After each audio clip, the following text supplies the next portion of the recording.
interference in Africa started with slavery. When slavery had lost its value, it graduated into colonization.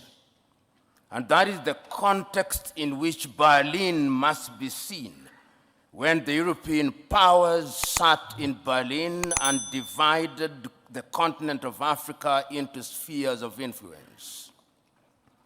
When colonization had lost its luster through a combination of certain realities and agitation from the continent, we regained our independence. But as John Henry Clark, that great African-American, said, we regained independence by mimicking European governance systems. And he rightly says, no African country will ever succeed on the basis of those systems. After that, the neo-colonial project was instituted. And all of us will remember Kwame Nkrumah's book, Neo-Colonialism, the Last Stage of Imperialism. And he there says, the most dangerous. We are now in a neo-colonial stage when the European powers are at their most diabolical, when the Americans are at their most diabolical. And it's not lost on me that they'll be meeting in Hiroshima next week as the G7. And how do they interfere? They interfere militarily. They ensure that you in the military are trained in Sandhurst, are trained in West Point, so they affect your mind. They interfere diplomatically, sometimes through gunboat diplomacy. And that is why you see sometimes your typical European ambassador treats our heads of states in a condescending manner. They interfere through institutions such as the IMF and the World Bank. They interfere by ensuring that our economic infrastructure is beholden to theirs through dollarization. They interfere through education. They interfere by influencing our processes, by lending us advisors who tell us what to do. The neo-colonial project is alive and well, and it is at its most dangerous, and we Africans must smell the coffee. If we don't, they are going to continue to interfere. How else do they interfere? Through NGOs, Danida, CEDA, UK Aid, USAID. These are Trojan horses that are introduced into our countries for the purpose of influencing our processes. And they infiltrate our institutions. Right now, if you look at the African Development Bank, look at the shareholding. It's Americans, it's Germans, it's Japanese, it's the French. And the Europeans have done their bit. They also interfere through post-colonial institutions, the Commonwealth of independent nations. They are not sovereign states, former French-speaking nations. These are the instruments that they interfere through. And how do we then deal with this situation? We Africans must now begin to recognize, and this was recognized as early as 1963, and the chair of the commission is here. They'll be celebrating 60 years in Addis Ababa, Ethiopia. And 60 years ago, on the 24th day of May, Kwame Nkrumah warned us. He said, if we are not united, they are going to interfere with us militarily. They are going to interfere with our economy. They are going to interfere with our agriculture. They are going to interfere with our health. Our duty, and I hope that when African heads of states and government meet in Addis next week, it will not be another jamboree at which pro forma speeches are read. I hope it will be an occasion to give meaning to Africa Agenda 2063. I hope it will be an occasion to give meaning to Africa Continental Free Trade Area. I hope it will be an occasion to revitalize the Malabo Declaration, the Maputo Declaration, the Yamoussoukro Declaration. In other words, we Africans, as I conclude, we Africans must stop operating in silos. Rwanda alone will not confront them. Burundi alone will not confront them. But if we go through the regional bodies and ultimately the African Union, we may indeed succeed in putting away this bulwark. And remember, it is no longer just Europe. There is a new scramble for Africa. The Chinese are here. The Turks are here. The Qataris are here. All of them are coming back. And the military bases that you see here is telling you that if you don't behave, we are going to use force. Sometimes I wish, and I'm saying this seriously, that we too had a nuclear weapon, because that is what Europe and America understands. I think that there is a sense in which there's the RECs, the regional organizations. East Africa is the one that I think is closest to integration. Because as I said at the very outset, we had the East African community, which, as you know, died in 1970, as was revived again in 1999. And the original members, Kenya, Uganda, and Tanzania, have subsequently, after the 1999 treaty, Rwanda are now members, Burundi are members, South Sudan is a member, and recently we admitted the Democratic Republic of Congo. The whole idea was to create a federation. And in the year 2004, the then heads of state did appoint a committee for fast-tracking. And a report was given talking about how we are going to have a common currency, a common tariff, and common services. And indeed, some of the things are already happening. It is only in the area of common currency, which we thought we would have in 2024. I don't think we will. And then, of course, the idea of having a political federation, as I've already said, there is a committee going around. And the idea of the federation is that we make sure that there is free movement of persons, and certain countries are ahead. Rwanda, for example, I think is ahead of the region in terms of offering opportunities for employment and permits. There are certain countries like Burundi which are still lagging behind. But the whole idea is that ultimately we'll have a confederation. And that confederation will be a confederation where we will have a president. In fact, under the fast-tracking document, all ministers in charge of East African integration ought to have moved and ought to have been operating from Arusha in Dar es Salaam by the year 2010. So that is moving apace. In SADC region, where we thought South Africa would be the anchor, I don't think that that has, beyond the trade issue, the political question is one that has not come out as strongly as it should. And that is for a number of reasons. First of all, South Africa reeling from apartheid, and then Mozambique and Angola there with the Portuguese tradition. But you can see that trade is one of the major drivers. In ECOWAS, we also know that Nigeria is the anchor in that regard. They were moving towards a monetary policy. And in fact, there is an ECOWAS passport in the same way that there is an East African passport. So in a nutshell, Central Africa is problematic. The Maghreb is problematic. And that is something that we must talk, because in the early days, and you just give me a little latitude on this, Joe. In the early days, in the 1960, we had clear Pan-Africanists in the Maghreb. King Hassan of Morocco hosted certain meetings in Casablanca, Morocco, Mokhtar al-Dada in Mauritania, Habib Bourguiba in Tunisia, Hamid Ben Bella in Algeria, and Gamal Abdel Nasser in Egypt. But in the recent past, we now have individuals who are undecided as to whether they want to be part of the African continent or they want to be part of the Arab. So the Maghreb is a little problematic, and Morocco, you know, at one time even left the African Union. So in a nutshell, the drive, the hunger is there, and the push is there.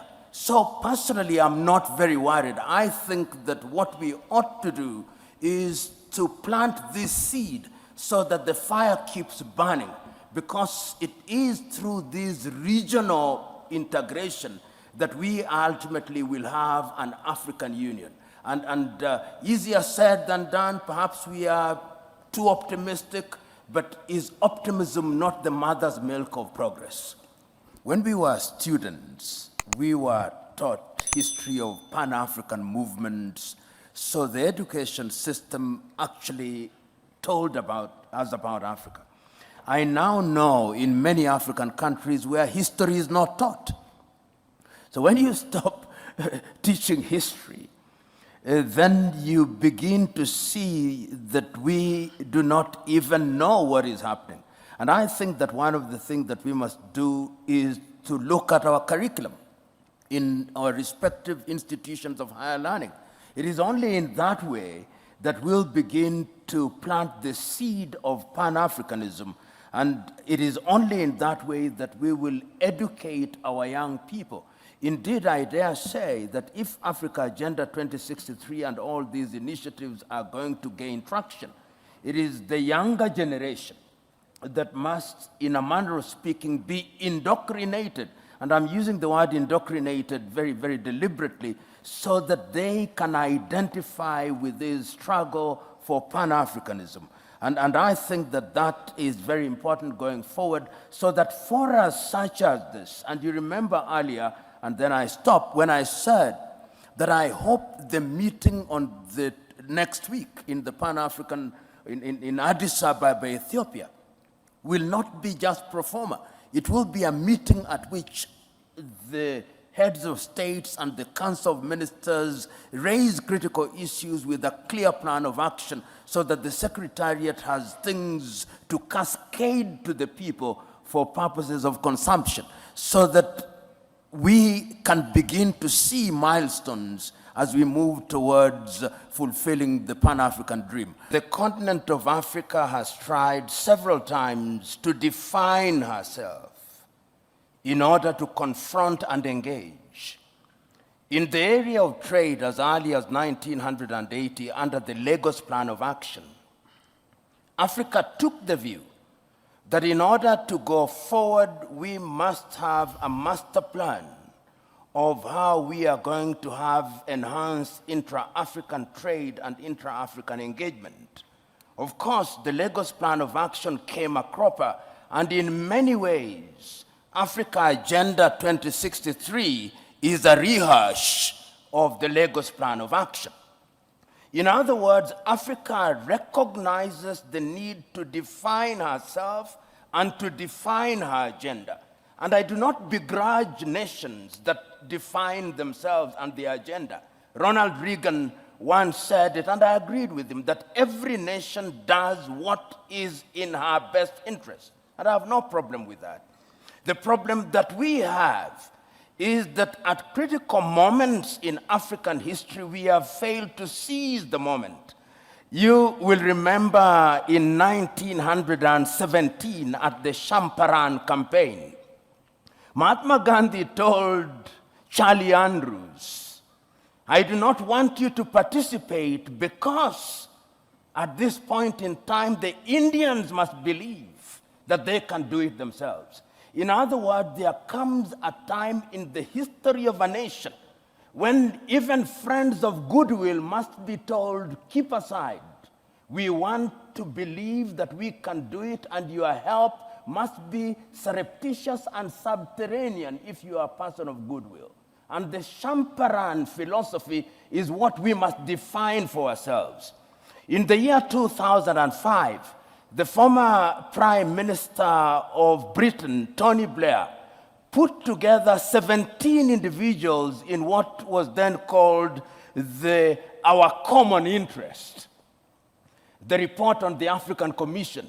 The Prime Minister, he was then the President of the European Union, from which Britain has now left, and he was also the President of the G8 at that time before the exclusion of Russia. They produced a report. Right now, when I see the Blair Institute moving around Africa, they are implementing exactly what was in that particular report, and I have a copy of it, not for the benefit of Africa, but for the benefit of the Institute. And what they have done is to sugarcoat it and camouflage it for the purpose of hoodwinking Africa. and for the purposes of creating an environment which benefits foreign companies to the detriment of the continent of Africa. So that some of these engagements are anodinal. They simply lull us into a false sense of security. Do I blame them? No. That is why I agree that we must decolonize all learning. I don't know who said it this, that if you have that the happiness of the slave is the comfort of the slave owner. And I'm saying that if Africa does not recognize this, then Africa will never recognize and realize our potential. The saying goes that if you behave like grass, goats will eat you. And many times we in the African continent behave like grass, and we are fit for eating. And that is what I'm saying, going forward in a strategic engagement such as this, it is incumbent upon the continent of Africa, and remember I said there is a new scramble, sometimes subtle, sometimes not so subtle. There was 1 month in this continent when the Russian foreign minister was here, the American foreign minister was here, the Chinese foreign minister was here, the French president was here, the Turkish president was here, within a period of 2 weeks. What were they looking for? What is in their best interest? They engaged little countries. They don't want to engage the East African community. They don't want to engage SADC. They don't want to engage ECOWAS, because when they are big, they are not manipulable. And when on the 14th and 15th days of last year, the African heads of states and government were summoned, and I use the word summoned very deliberately, to Washington, D.C. After the president had spoken to them and given them photo ops, Africa was given 60 billion, 54 countries, 60 billion. And then the American president started engaging in bilateral agreements with Burundi, with Lesotho, with Kenya. That is what we are saying, that going forward we must be conscious. And as to training, our own Ngugi wa Thiong'o, in a book called The River Between, tells his lead character Wayaki, go unto him, learn what he has taught you, but bring it home and customize it for the benefit of our people. Learning is universal and defies geography, but there is wisdom in using that learning for our benefit. And very lastly, how do we distinguish the institutional conceptual West, which is diabolical, and the individual members of those countries that actually sometimes are on our side? Institutionalized conceptual West, as articulated through government, is fundamentally diabolical. Their pretension to the contrary notwithstanding. And therefore, when we engage with them, we must have our guards up. We are capable, in my view, of discerning who is better, and that is the duty of our leadership. Our leadership doesn't do a good job out of it, and that is why the demand from the civil society, the demand from academia must remind leadership at all times, you are dining, and I'm using this as a term of art, that when you are dining with the devil, you must do so with a long spoon. Thank you. Thank you, Prof. I don't know that you wanted to respond to the issue of definition earlier on, or indeed any comments that you might have. Let us not drown ourselves in semantics. This is my view with due respect. First of all, let us remember that, and I always warn us Africans, if I was using my mother tongue to define interference, or using a Kiswahili word, what meaning would it carry? And sometimes we find ourselves prisoners of Portuguese, prisoners of French, prisoners of English, or any other colonial language which we have appropriated and which we now deploy in terms of engagement. History has demonstrated, and my good friend Kegoro said it, history has demonstrated not once, not twice, that the intentions appear to be noble in the beginning, but when they have come in like the proverbial Trojan horse, they go beyond their mandate. Show me what is happening to Libya today. Show me what is happening to the Central African Republic. Show me what is happening to Somalia today. They were all well-intentioned and see the product. A tree shall be judged by its fruit. A mango that says it is an orange is still a mango. Thank you. I'm a king. 30 years ago, the world was silent for 100 days. As brother rose against brother and sister rose against sister in Rwanda, in what has become known as the genocide against the Tutsis. Rwanda had neighbors. They said nothing, and they did nothing. The international community was alive and well. They said nothing and did nothing. There were ambassadors present in Kigali. They were eloquent in their silence for 100 days. And when the conscience of the world had been pricked after 100 days, when the count was done, it is estimated that nearly 1 million people were dead. The world was never the same again. Those who were observing the situation wrote the obituary of Rwanda, and it was thought that Rwanda would never rise again.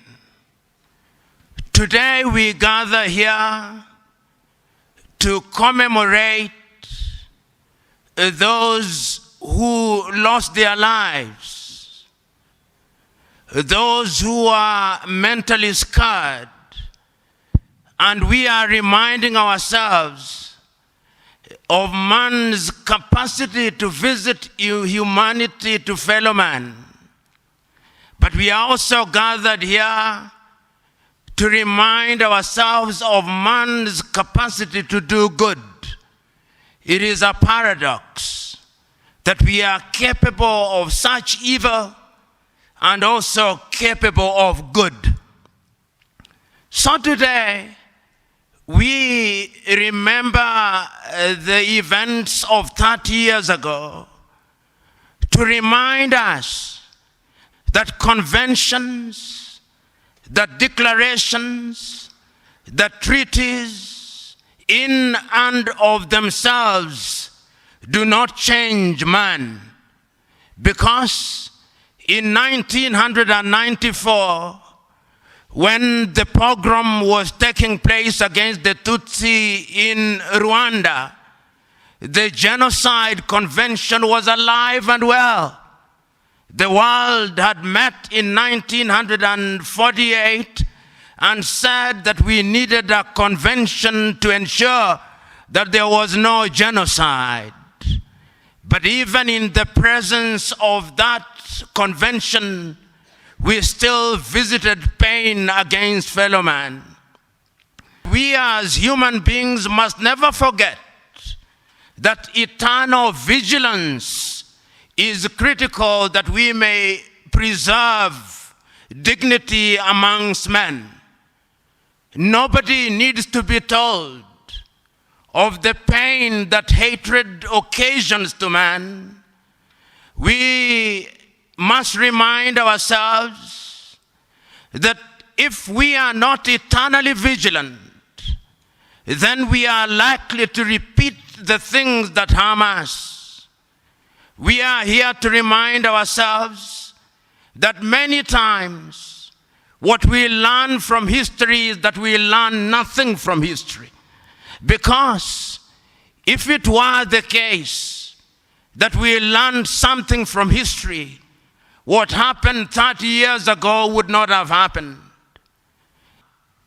We can count many wars We can count many genocides that have been perpetrated.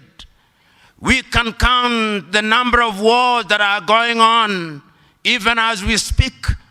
The world is not at ease, but yet we can never afford the luxury of giving up. We can never afford the luxury of despair. We cannot afford the luxury of hiding our heads in the sand like the ostrich does. We cannot afford the luxury of using our energies to perpetrate evil. We cannot afford the luxury of talking justice while we occasion injustice. We cannot afford the luxury of reminding ourselves that we must always strive to do that which is good and right. We cannot afford the luxury of doing nothing when we know that the perpetrators of evil are always in the business of planning the next evil. Because even as we sit here, there are those who are planning to visit evil. Even as we sit here, there are those whose conscience are seared and they do not care if they cause death or pain. So today we are gathered here to remind ourselves that we must never repeat what happened 30 years ago. We are sitting here to remind ourselves that it happened in Rwanda and it can happen anywhere. It is self-evident that man seldom learns. Look at Europe, see what is happening. Look at the Middle East, see what is happening. Look at Sudan, see what is happening. Look at Central African Republic, see what is happening. Look at Cameroon, see what is happening. Look at Eastern Congo, see what is happening. Yet Rwanda teaches us a lesson that even when we have been placed in the muck and mire of confusion, we can, like the phoenix before us, rise and begin to tell a different story. Never forgetting the pain that was visited upon us, but the story of forgiving those who visited pain upon us. It is in this regard that institutions such as the Gacaca, which told the world that even when we have been wronged, that even when we have been abused, that even when our kith and kin have been slaughtered, we can still embrace those who slaughtered us. We stand here from different generations, from different faiths, from different parts of the world, to remind ourselves that our diversity is to be celebrated, not to be abused. To remind ourselves that we may be of different races, that we may be geographically from different parts of the world, but our humanity and our red blood unites us.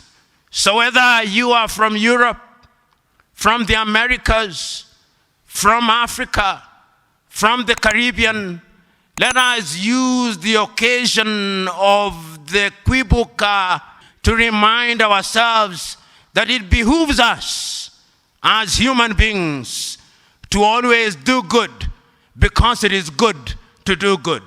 May God bless and guide us at all times. Be blessed. I'm a king, yes, I'm a king, I think I'm a king,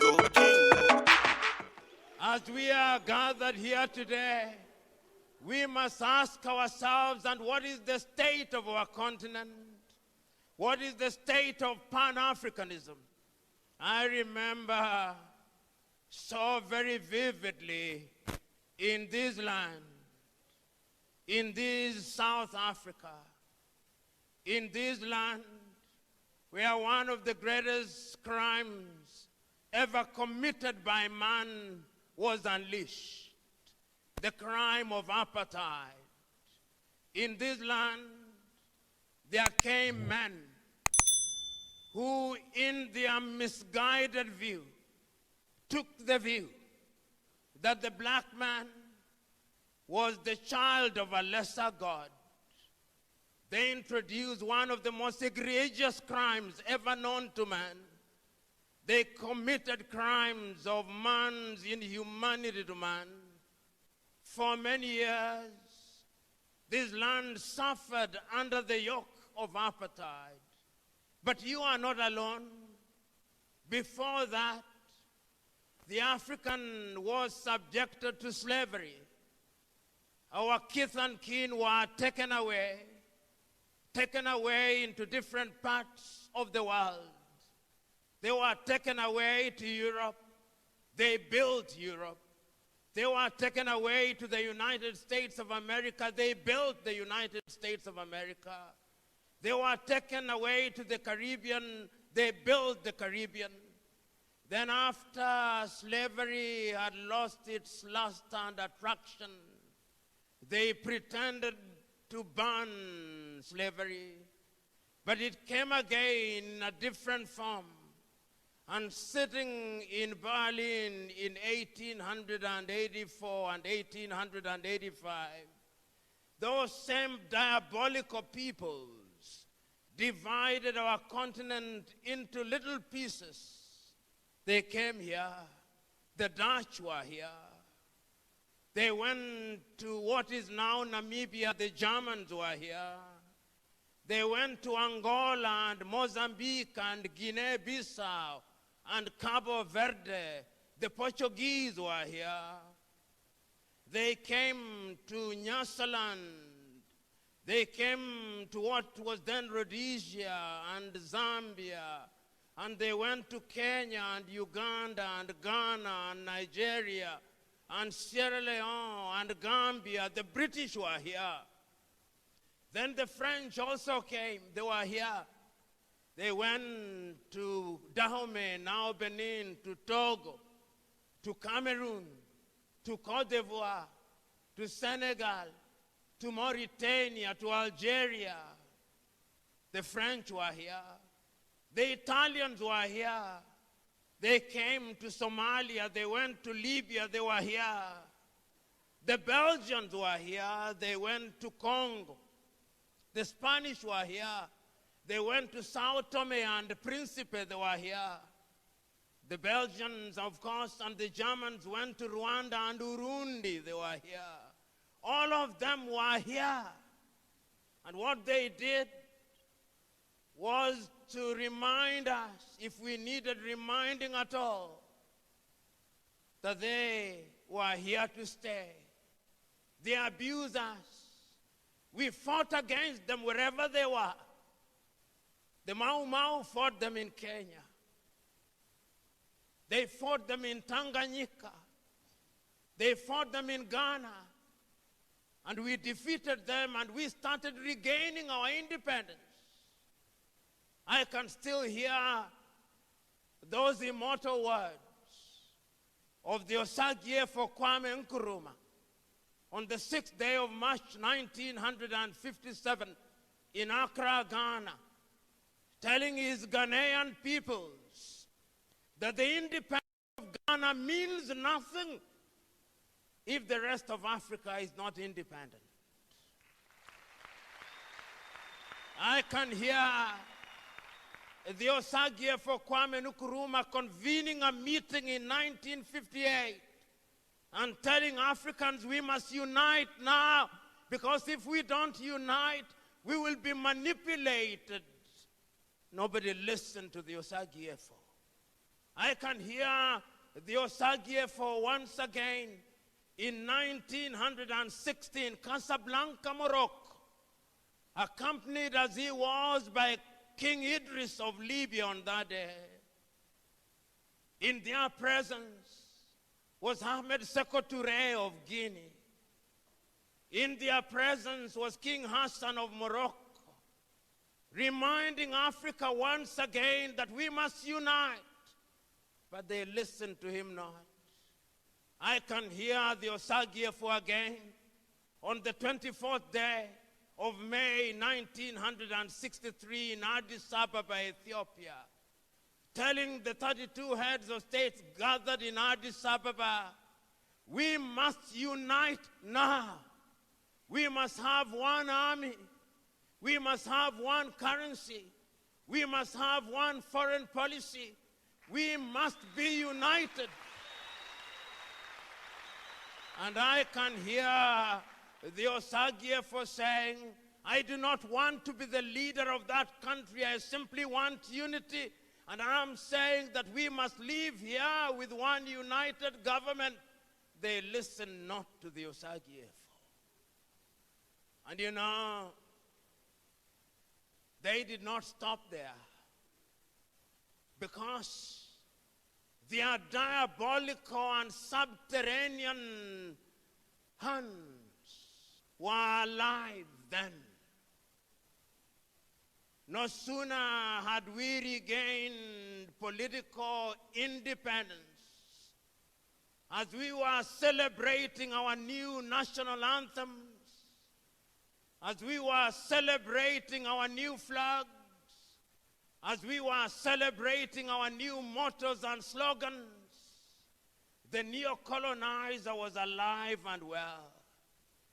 In 1961, they had taken out Patrice Emery Lumumba. And I can remember that famous letter of Patrice Emery Lumumba written in 1961. One day, even if you kill my body, Africa shall write our history. Today we are here to write that history. I can hear, even as they took out Patrice Emery Lumumba, and in 1963 they took out Sylvanus Olympio in Togo. I can hear Sylvanus Olympio saying, take me out, but Africa shall not be taken out. I'm here to remind us that Africa shall not be taken out. They did not stop there. In 1966, they took out the Osagyefo Kwame Nkrumah and took him out of power and thought that they had finished the Osagyefo. And I can hear and read the Osagyefo writing from Guinea in Conakry say, Africa shall never be enslaved again. We are here to remind them that we shall never be enslaved again. And they did not stop there. They went to Nigeria. And Nigeria, they took out the government of Nnamdi Azikiwe and Abubakar Tafawa Balewa. And they thought that they had finished Nigeria. They did not, because Africa can never be finished. They did not stop there. They went to Mali and they thought that they had taken out Modibo Keita, and they thought that Mali would not be taken out. They did not take Mali out. They did not stop there. They went to Algeria and took out Ahmed Ben Bella, and they thought that Algeria would be taken out. They did not take Algeria out. But the neo-colonial project is alive and well, because even as that was happening, South Africa was still under the yoke of the apartheid regime. And I can hear the words of the great South Africans at that time as a young student. I can still remember the words of O.R. Tambo. I can still remember from Angola the words of Agostinho Neto. I can still remember the words of Eduardo Mondlane and Samora Moises Machel. I can still remember the words of Sam Nujoma and Andy Mbahama and Toivo ya Toivo from Namibia. I can still remember. And ultimately, you succeeded in removing the organ, the monster that was apartheid. In Zimbabwe, I can still remember Joshua Nkomo and Robert Mugabe, and they removed that monster that was the Ian Smith regime. But the question is, once we removed them, what did we do? This is the question. You know, when we remove them, we make unto ourselves many promises. We promise unto ourselves heavens, but sometimes it appears as if the devils in heaven conspired and delivered hell instead of heaven. So that the story of Africa is a story of missed opportunities. We sing our national anthems as we should. We fly our flags as we should. We have our slogans as we should. But yet, we have fallen short of the expectations of both God and man. That is why, when I look at Africa today, sometimes I feel sad. And many are those times when I see young Africans from the Gambia, from Burkina Faso, from Chad, from Nigeria, from Ghana, being humiliated in Tunisia, being humiliated and dying in the Mediterranean Sea. I feel sad. I feel sad when young Africans are humiliated in Saudi Arabia and Kuwait. I feel sad. I feel sad when young Africans are humiliated at the embassies of Western countries. I feel sad when young Africans play lottery to become citizens of the United States of America. I feel sad. I feel sad when young Africans think that grass is greener on the other side. I feel sad. I feel sad when the white man comes here and humiliates us. I feel sad. I feel sad when the Chinese come here and humiliate us. I feel sad.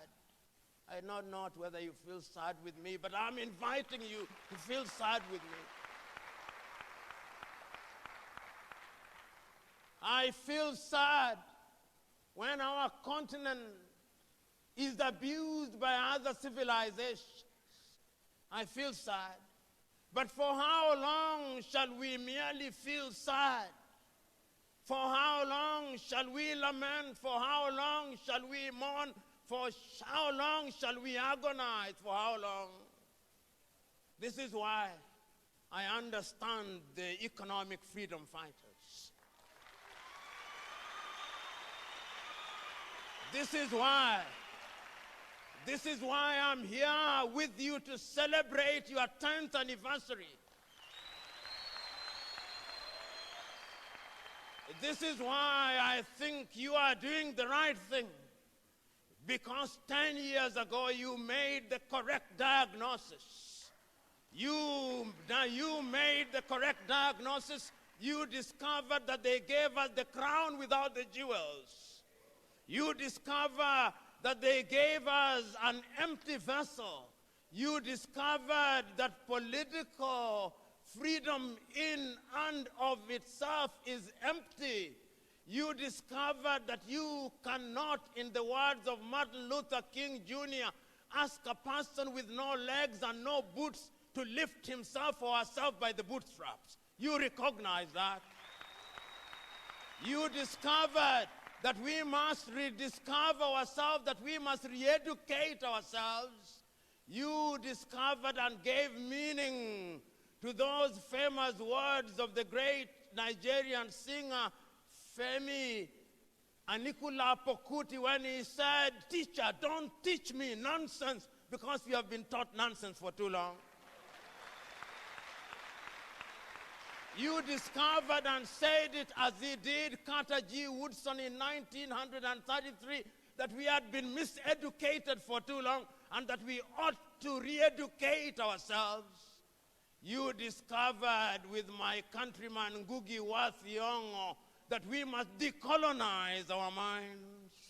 You discovered with Chinua Achebe that we have been divided and things are falling apart.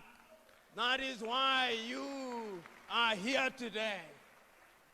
So we are here to celebrate, because celebrate we must. We are here to commemorate because commemorate we must. But we are here also to remind our enemies, and there is no shortage of them out there. There is no shortage of them. They come in the thousands, they come in the millions. But history has taught us and is teaching us always that we shall triumph. Oh, we cannot fail. We cannot afford the luxury of not failing. Oh, we cannot. I hear our enemies saying that we are saying too much. We will continue to say we have not talked enough. And if they wonder why we are saying what we are saying, let them go even to their holy books. And we are told in the beginning there was the Word, and the Word was with God. We are giving meaning to the Word. And all those of them who are Muslims will be reminded that the very first thing that the angel Jibril told the Prophet Muhammad is Iqra, read. And he read and he made a speech, and we are making the speeches. We will continue to talk, but we will also act. So we are here today that there may be a wedding between our words and actions. Here in South Africa, there are many doubting Thomases.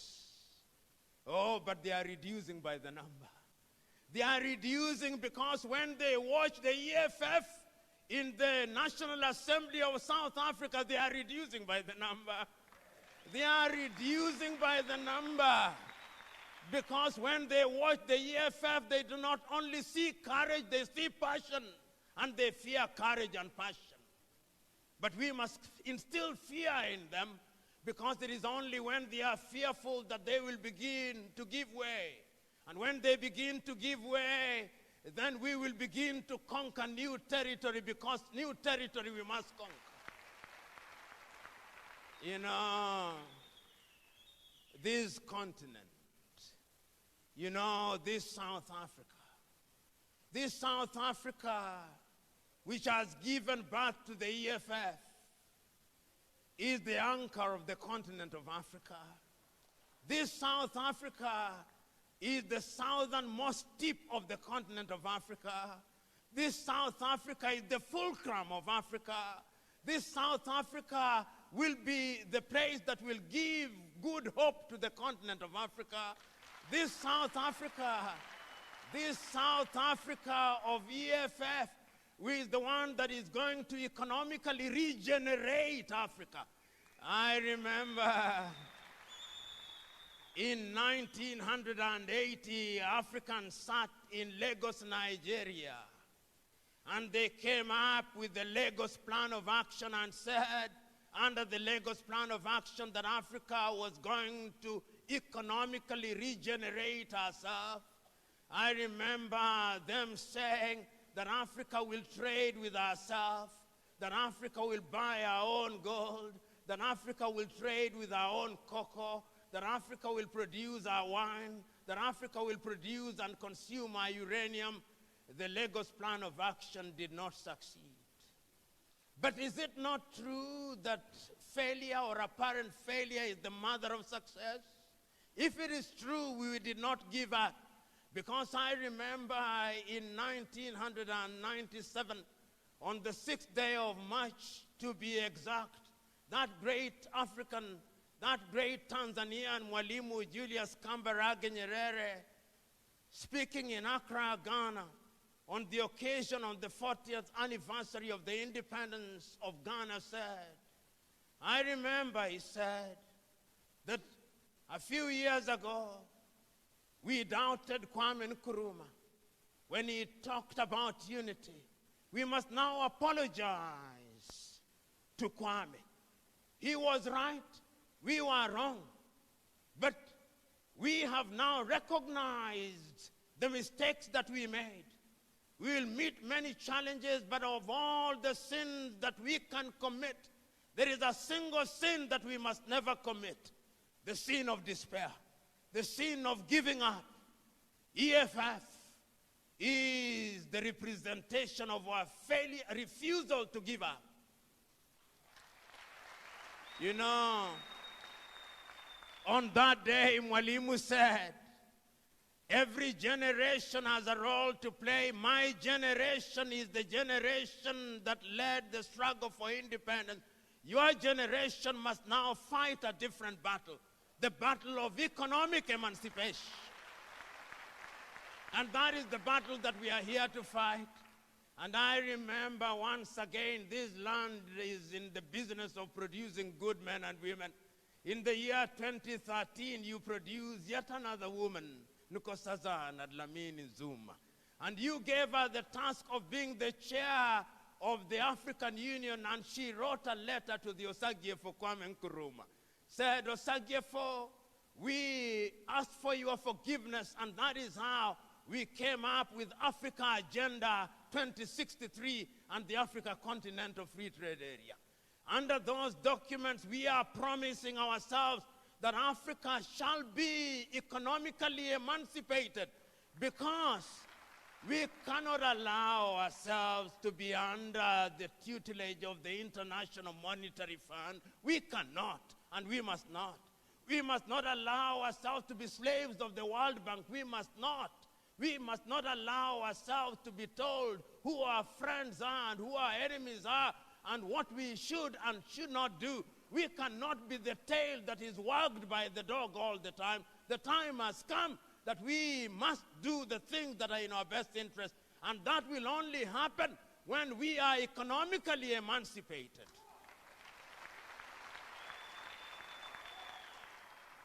You know,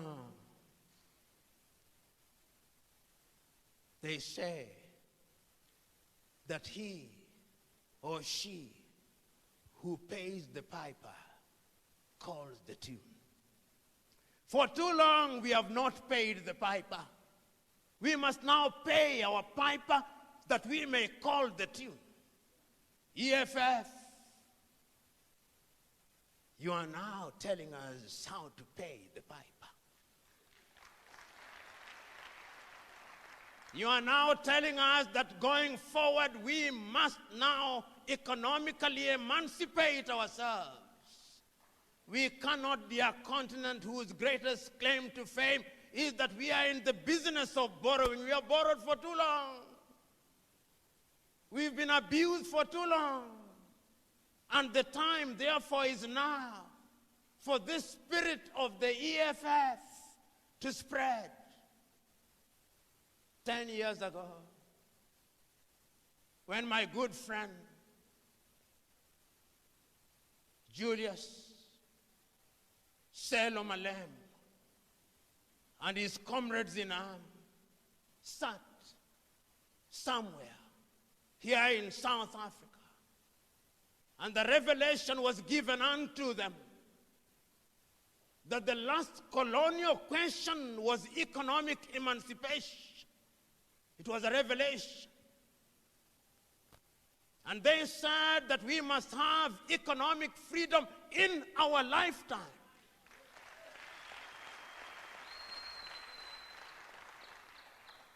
This idea that economic freedom is a pie in the sky that we only dream about is without basis. We can get it now. We cannot be a continent where our economies are dominated by the smallest proportion of the population. We cannot be, and we must not be. And economic freedom fighters are urging you that we must now be in the business of spreading this message to the rest of the continent.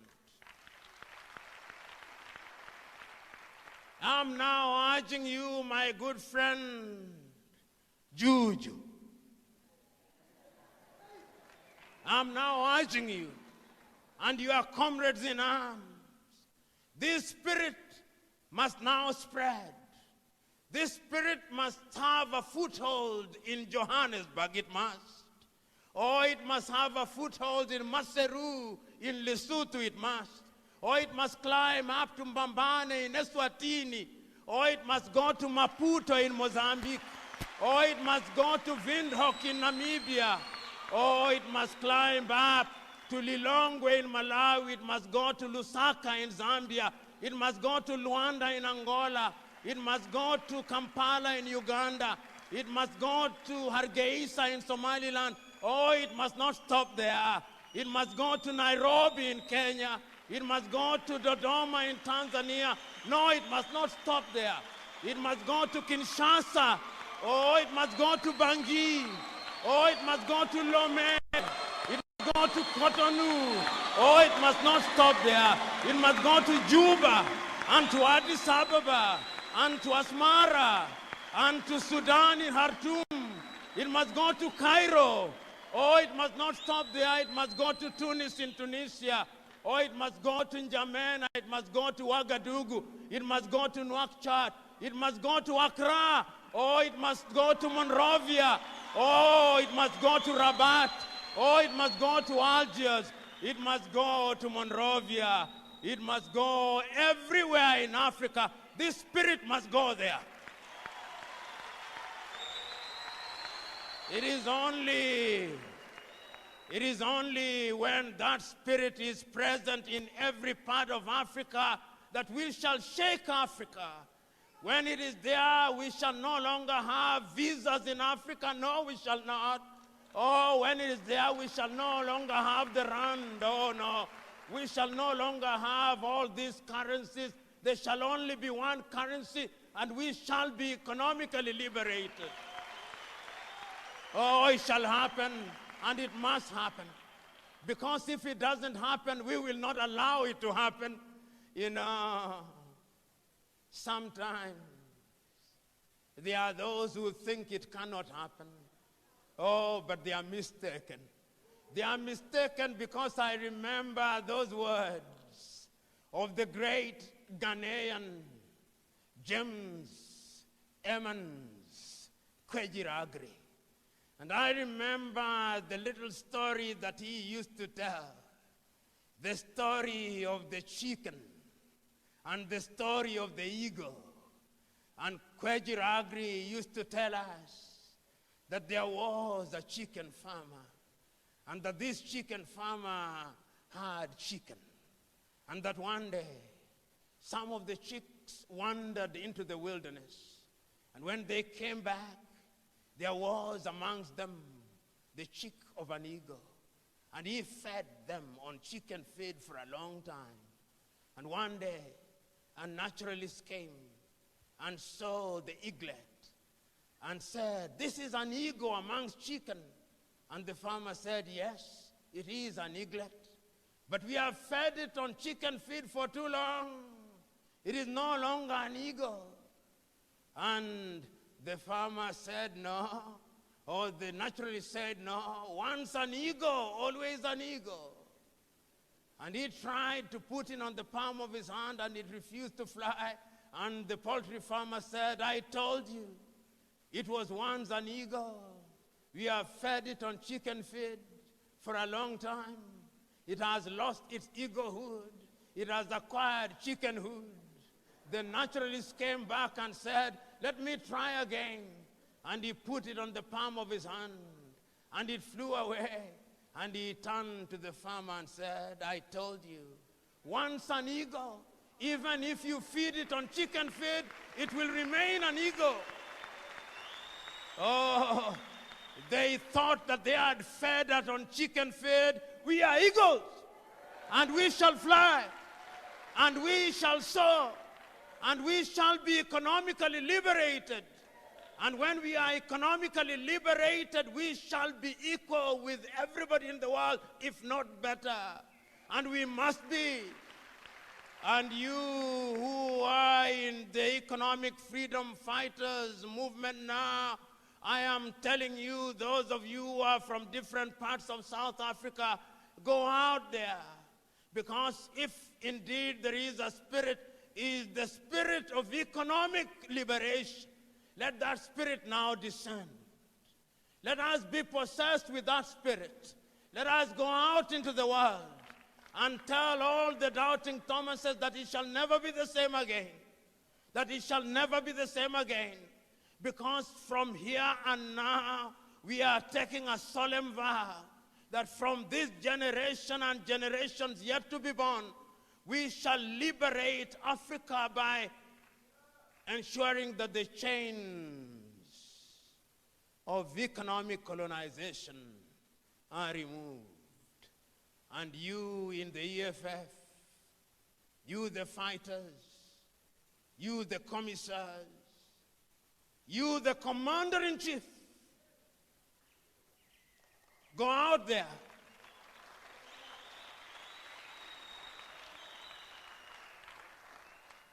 and tell South Africa and the world that the next 10 years are the 10 years of total liberation. The next 10 years are the years of liberation. You know, we have complained for too long.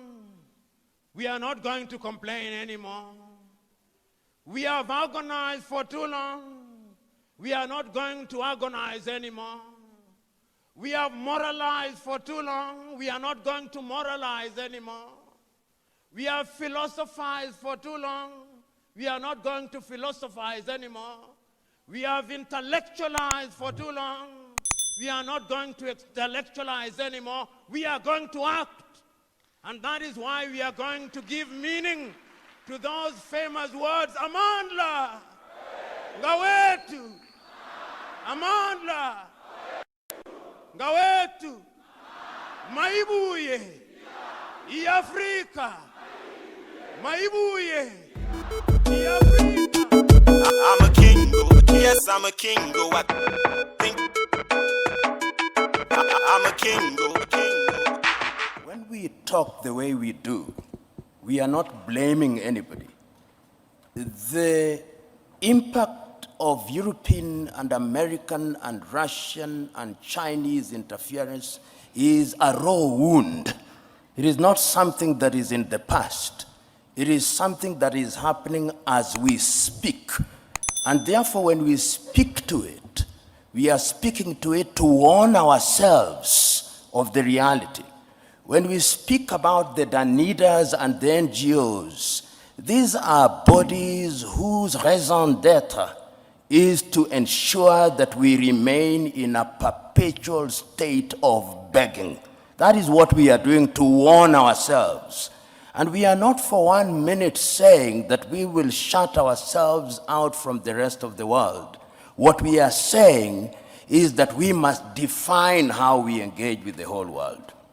And we are saying that as individual countries, we are weak, and the rest of the world wants to operate and to deal with us in our weak state. The United States of America are dealing with Rwanda on second-hand clothing. Rwanda cannot resist them. Burundi cannot. Kenya cannot. Uganda cannot. But if we are East Africa with a population of 300 million, we can. If we are SADC, we can. If we are ECOWAS, we can.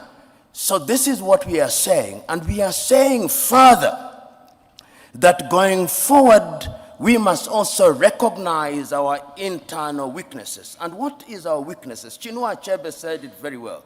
The problem of Africa is simply and squarely one of political leadership. The rank of many political leaders in Africa are thieves. Let's call them by their name. They are thieves. They are individuals who are not interested in the interest of this country. And as long as we continue electing such individuals into positions of power across Africa, they are going to be manipulated. What then is the responsibility of the citizenry? The responsibility of the citizenry is to make demands. The chairman here, I hope he has received the several letters that I have written to him. I've written several letters to his organization, talking about the role of the African Union in peacemaking. I wrote to the chairman only last week about the situation in Sudan, saying we must solve our own problems. And I want to see a crusading African Union, so that it's not the Americans and the Saudi Arabians who are summoning them to Jeddah. It should be in Addis Ababa. In a nutshell, Joe, What I'm saying is that we have a responsibility to ourselves, both at the leadership level and at levels of the civic society. We must be engaged in a positive manner, and we must keep on shouting without being diplomatic, because diplomacy is lulling us into a false sense of security. And lastly, I want to say this.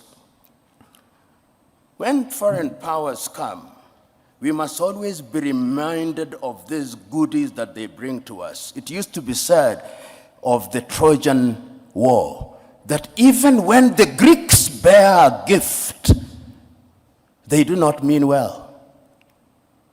They never mean well. And the sooner we say it, recognizing the external threat, recognizing the domestic weaknesses, the safer we are. Right now, as I conclude, there is a group of experts going around East Africa, collecting views about the constitution of East Africa. I've just written to them this morning. They are leaving Kenya. If you ask 10 Kenyans, possibly only one knows they are in Kenya. Then they will be going to Burundi. If you ask your typical African about Africa Agenda 2063 out of 10, if 2 know about Africa Agenda 2063, you'll be lucky. If you ask them about the Africa Continental Free Trade Area 10, if 2 know, you'll be lucky. In other words, we are not doing well. And I'm going to be blunt at these functions. If you ask the chair of the African Union who funds the African Union, possibly 60% of the budget is externally funded. He who pays the piper calls the tune. That is the reality of the world. We must begin to pay for our own things in order to be understood and to be respected. Now to the question that I have been asked, that is, what can Africa do, particularly with foreign interference? Let us understand that the international economic architecture, as I see it, is one in which Africa did not participate, does not participate in a meaningful way. Take, for example, the Bretton Woods institution that we know about, the World Bank and the IMF, created in 1944 in Bretton Woods in New Hampshire. British economists and American economists immediately after the World War II to target the reparation of Europe through the Marshall Plan. We are grafted into it, and then we become beholden to them.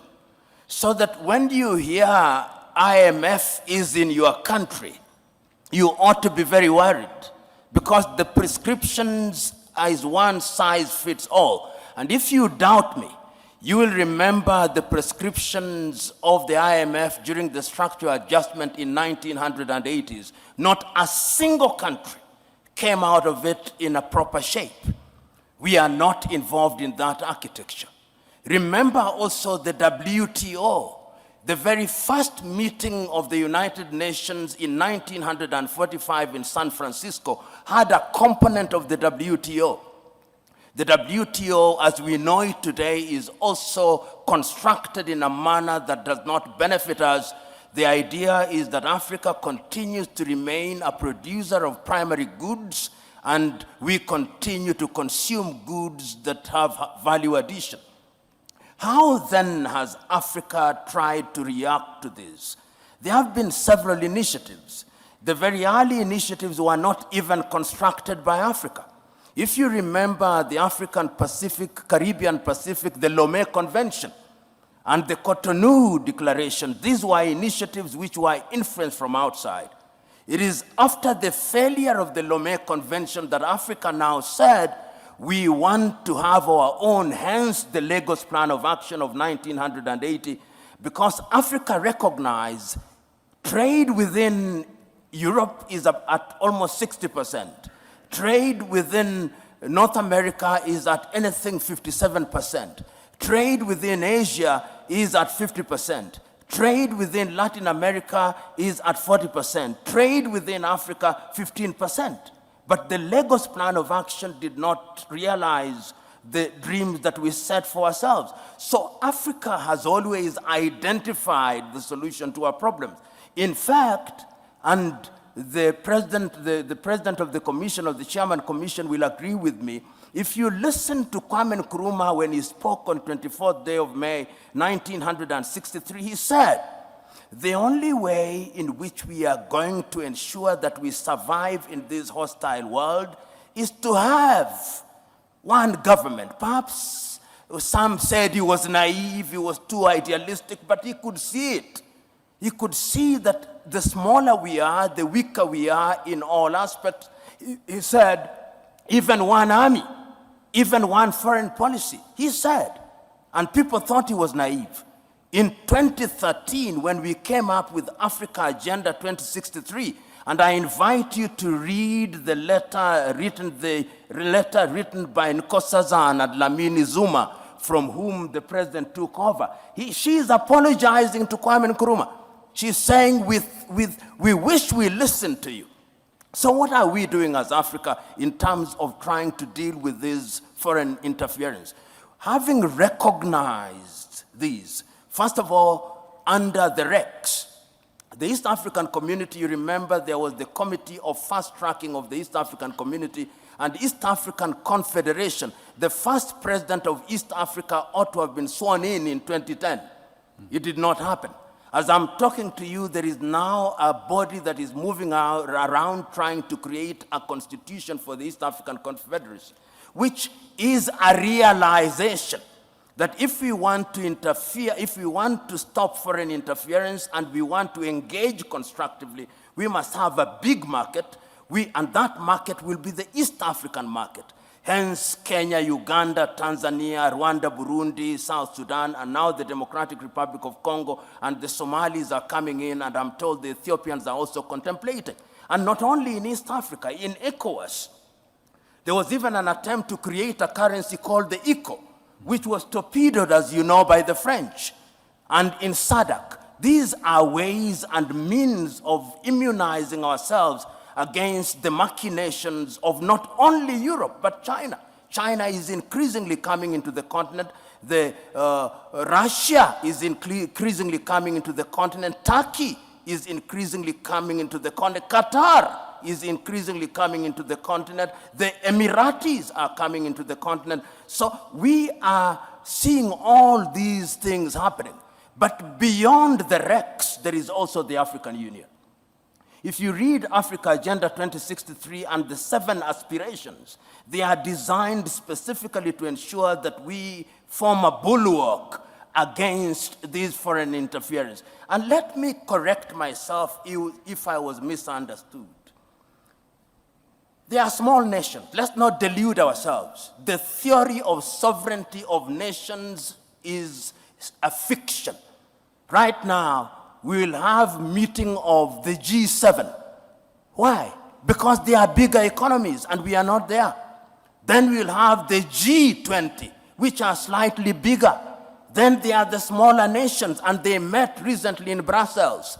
So we must distinguish the fiction of equality of nations and the reality of nations. And when, therefore, we want to negotiate at the continent of Africa, we are saying the bigger we are, the better we are. So efforts are there. And as I conclude, I'm saying, if we look at Agenda 2063 and we look at Africa Continental Free Trade Area to eliminate tariff and non-tariff barriers, to allow for the free movement of persons, then we would be in a better position to engage. And I'll give this example. Look at East Africa. We said that we did not want second-hand clothing. Rwanda accepted. Then Uganda and Tanzania were persuaded by the United States of America, and we dropped out. This is what divide and rule is all about. So these things that we are talking about, they are not going to be realized in your lifetime. These are intergenerational battles. And our duty, as Nyerere said on the 6th day of March 1997, this generation has a duty to carry the torch. And the worst mistake that we can make is to lose hope and to despair. Thank you. Thank you. Prof, thank you. I'm a king. Yes, I'm a king, go what? Think I'm a king, go. It gladdens my heart that I've been asked to share my thoughts with you on a subject that has remained evergreen throughout the ages, the subject of leadership. Throughout the ages, men have asked, how do we lead ourselves into what we desire? Throughout the ages, men and women have sought to improve their circumstances through leaders. Throughout the ages, leaders of one kind or another have emerged. Throughout the ages, the subject of leadership has been interrogated. And it doesn't matter which civilization one is talking about. Leadership is at the very heart of the affairs of man. If you look at any of the holy books, the question of leadership is one that is at the very heart of it. Those of you who are assembled here who are Christians will remember the many times that the question of leadership has come to the fore. Many of you have read the story of great leaders in the Bible, such as Abraham, such as Moses, such as David, and many others.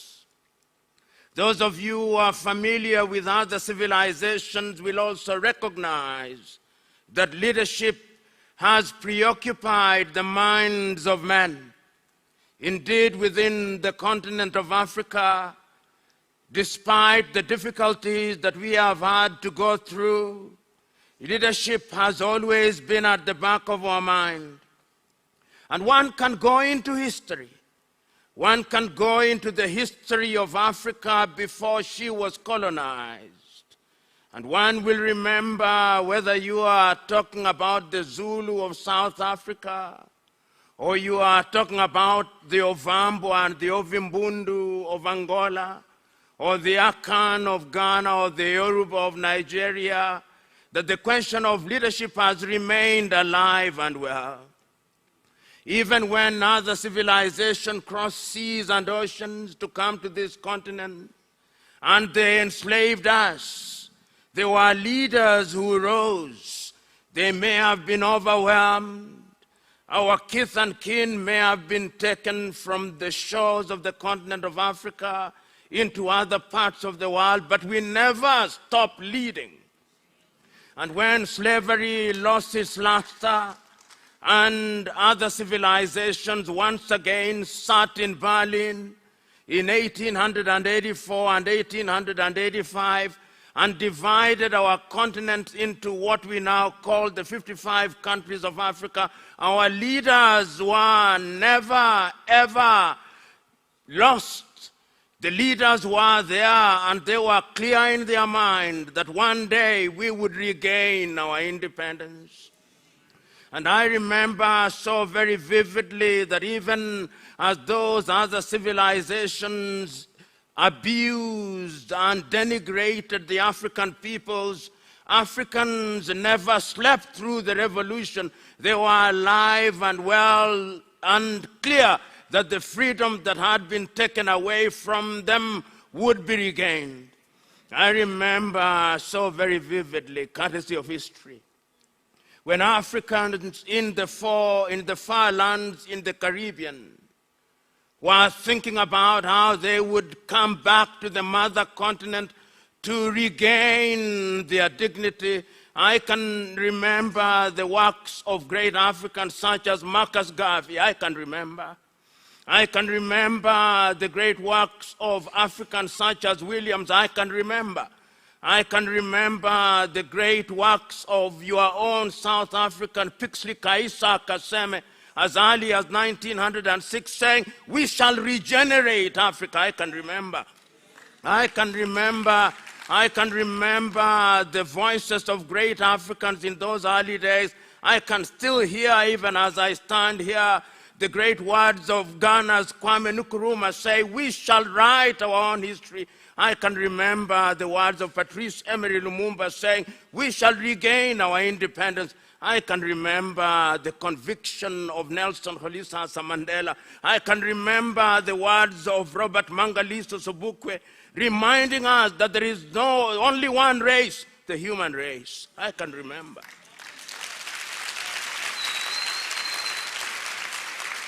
And when I remember that, I remember throughout the ages that what has distinguished humanity is the question of leadership. Leaders who rise up, leaders who come up and sacrifice all and say to themselves that we shall indeed rise to ensure that our circumstances will change. You know, when we talk about leadership today, we must ask ourselves certain fundamental questions. Who is a leader? Because we live in a world today where there are men and women who, by dint of occupation of public office, think that they are leaders. But many of them are not. Many of them are misleaders. And there is no shortage of such men and women both in this continent, in this country, and the rest of the world. And it is incumbent upon us to realize that when our circumstances have been captured by men and women who are merely pretending to be leaders, then we will never realize what we desire. And what we desire is that justice must be done for all. What we desire is that the promises that have been made to us throughout the ages must be fulfilled. What we desire is that our dignity as human beings must never be undermined. What we desire is that we must give meaning to the words of the carpenter of Nazareth, that we are not children of a lesser God. What we must desire is the recognition, and this has been recognized throughout the ages, that we must be our brother's keeper. What we must desire is to ensure that we live in a world where we are judged not by the color of our skin, but by the content of our character. That is what we desire. And we are gathered here today, therefore, to remind ourselves that throughout the ages, men and women have always realized their potential when there was clarity in their mind. We cannot afford to be of two minds. You who read the Bible will remember certain iconic moments in the Bible when the leaders are called upon to lead and the led are called upon to provide leadership in their own way. When you go out today, I want you to remember the story of that man called Elijah. You remember him saying to the prophets of Baal and telling them the time has come that we must choose in order to move in the right direction. And he calls all of them and he says, let us not be of two opinions. If God is God, worship God, and if Baal, is God, worship Baal. I am today telling you that when you want to be a leader, you must be able to recognize what direction you are going to face. You cannot afford to be of two minds. I can also remember in the book of the prophet Joshua, which you are aware of, Joshua assembling all the host of Israel and asking them, choose you now whom you shall serve, whether you shall serve the Lord, the gods of our ancestors before we crossed the river, or you shall serve the gods of the Amorites in whose land we sojourn, or you shall serve the Lord. As for me and my house, we have chosen to serve the Lord. Today I am telling you that we must make choices. We must make choices and make the right choices. And you know, when I listen to the Reverend talking about those who ask him whether there is a distinction between being a pastor and being a person who is looking at the affairs of man, there is no distinction between church and politics. Church and politics are Siamese twins. Because the last time I checked, the divine instruction is that we must eat, and eating is a political issue. The last time I checked, I discovered that we must have water, and water is a political and a spiritual issue. The last time I checked, we must go to the toilet, and that is a political issue and indeed also a biblical issue. The last time I checked, there is nothing that is in the Bible which is not a political question. It is therefore the duty of a pastor to be as political as politics can be. Because before we go to heaven, we must eat. Before we go to heaven, when we are sick, we must go to hospital. We must do that. So today, I'm here before you to remind every pastor, wherever they are, every man of God, that one of your greatest vocations is to be a politician. The question is, what kind of a politician? That is the only question. What kind of a politician? What kind of politics? Because there is politics and politics. And the politics that we are talking about is the politics that will liberate our countries and will liberate our minds. When I remember the history of this country, I can still remember during the dark days of apartheid, I remember the voice of Desmond PLO Tutu bellowing from the pulpits and telling the architects of apartheid that we cannot delude ourselves by pretending that we are singing hallelujah while our kith and kin are being judged on the basis of the color of their skin. We must sing hallelujah in the recognition that our duty is to be our brother and sister's keeper. Was Desmond PLO Tutu a man of God and a politician? He was both, and he had to be both. I can still remember the voice of Alan Busak beaming from the pulpit and saying, behold, we must fight the injustices. And I can still go and remember the voice of Christ himself telling those who are standing in the way of fairness and justice that it is incumbent upon us to be politicians. So today I'm inviting all of us to be politicians. I'm inviting all of us to be politicians because it is only when we are politicians who believe in certain virtues that we can liberate our countries. Because history has demonstrated not once, not twice, but times without number, that when we abandon our political duties, when we are not devoted citizens, there is no shortage of men and women whose only desire is to devour us. It is our duty to stand in their way.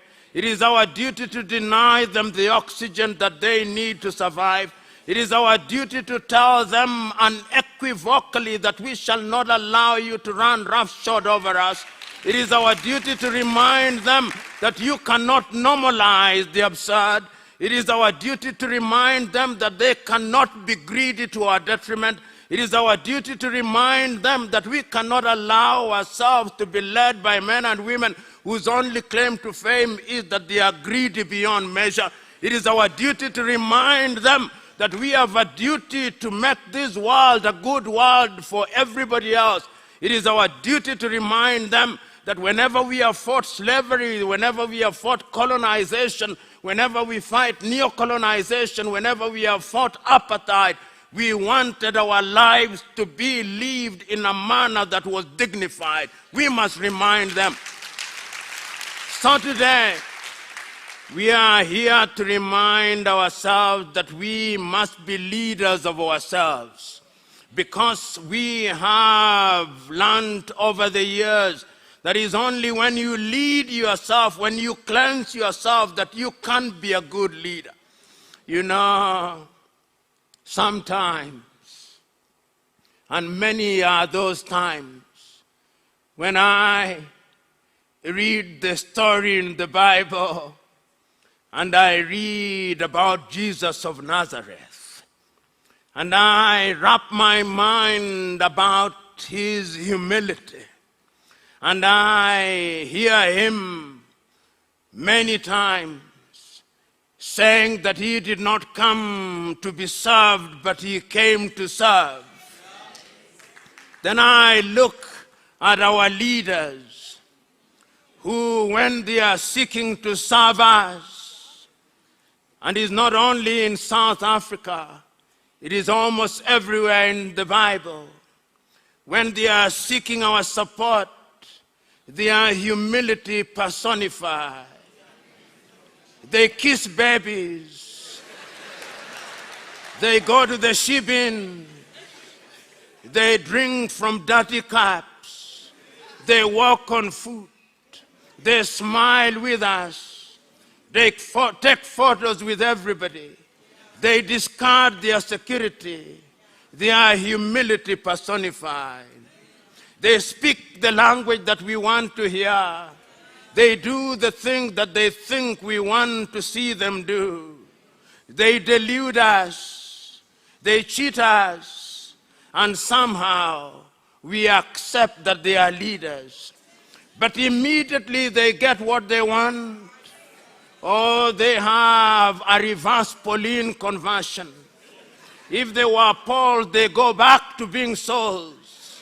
And we can no longer recognize them. When you ring them, their phones are picked by somebody called a PA, whose only claim to fame that he is rude beyond measure. When you go to the offices, they no longer want to see you. When they are driving in the streets, their sirens scare you.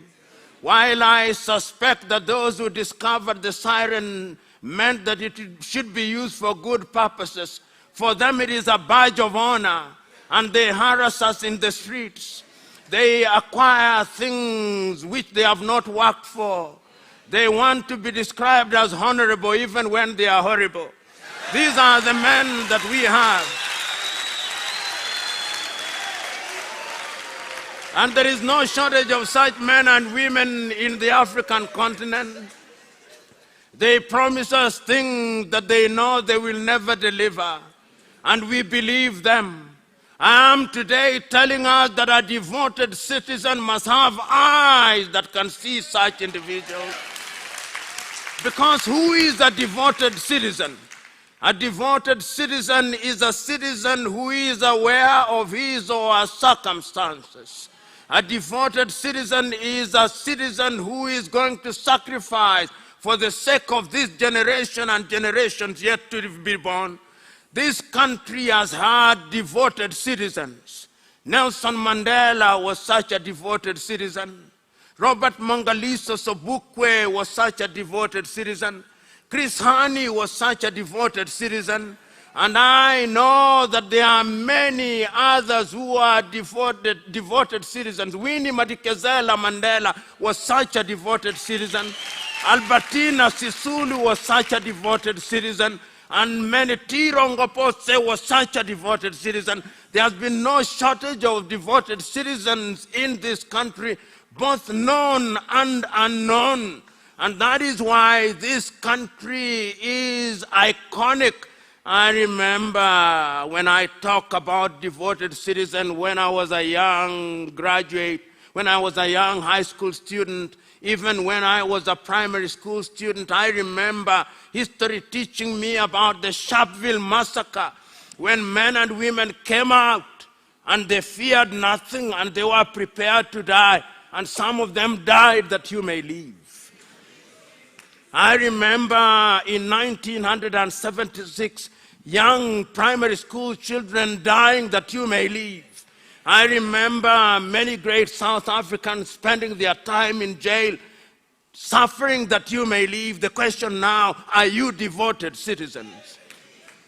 Or you have become champagne revolutionaries whose only claim to fame is that you want to eat bacon in the morning and to have caviar at lunchtime and to have lamb chops in the evening and punctuate it with wine, and then you say, behold, I'm a revolutionary.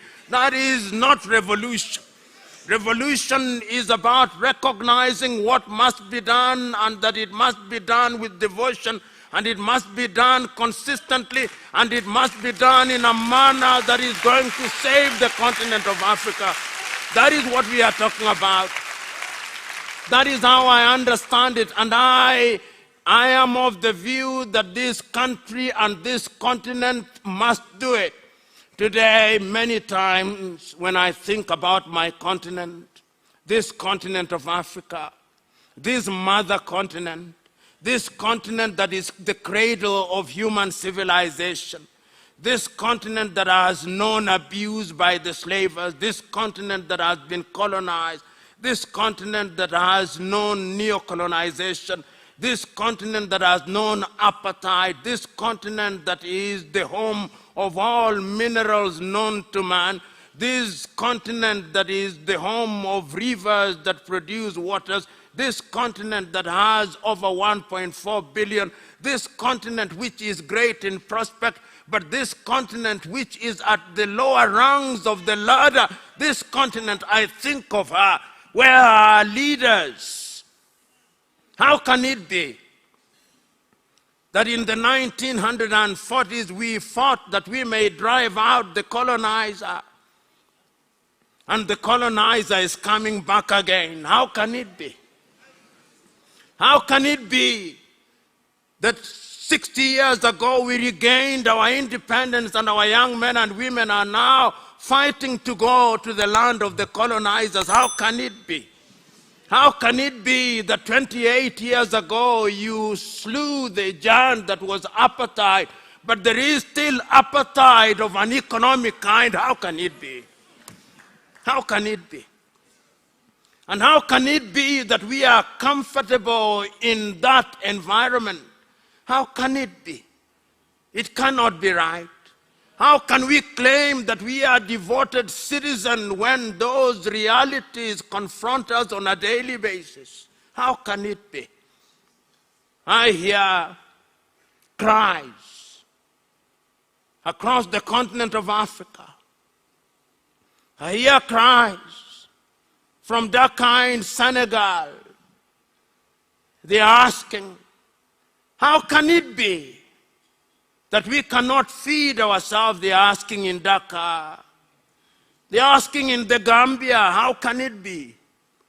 The same question is asked in Sierra Leone, in Burkina Faso, in Mali, in Benin, in the Democratic Republic of Congo, in Sudan, in South Sudan, in Somalia, in Mozambique, in Botswana, in Lesotho, in Eswatini, in South Africa. They are asking, how can it be? How can it be that every other civilization comes to our continent and takes away that which they desire and leave us in deprivation? They are asking. They are asking, how can the world order be of such a nature that the French can come here and do what they will and go away without consequence? They are asking, how can the British come here and do what they will and leave without consequence? They are asking, how is it that the Americans can come here and do what they will and leave without consequence? They are asking, how can the Turks come here? How can the Arabs come here, do what they will and leave without consequence? And they are asking, why? How can the Chinese come here and they do what they will and leave without consequence? They are asking, how is it that the world order is arranged that when we of the African continent appear in world bodies, whether it's the WHO, we have no vaccines when we are sick. When we appear at the United Nations, we can vote all we want, but a single European country can veto all our votes and neutralize us, giving meaning to the unfortunate situation that we are indeed lesser human beings. How can it be that when they meet as G7 and decide for us, we are not there unless we are invited for a photo opportunity? When they meet as G20, we are not there unless we are invited for a photo opportunity. How can it be? How can it be? Where are our leaders, we ask? How can it be? Where are our leaders in all these? What are they doing about it? What are we doing about it? What must we do about it?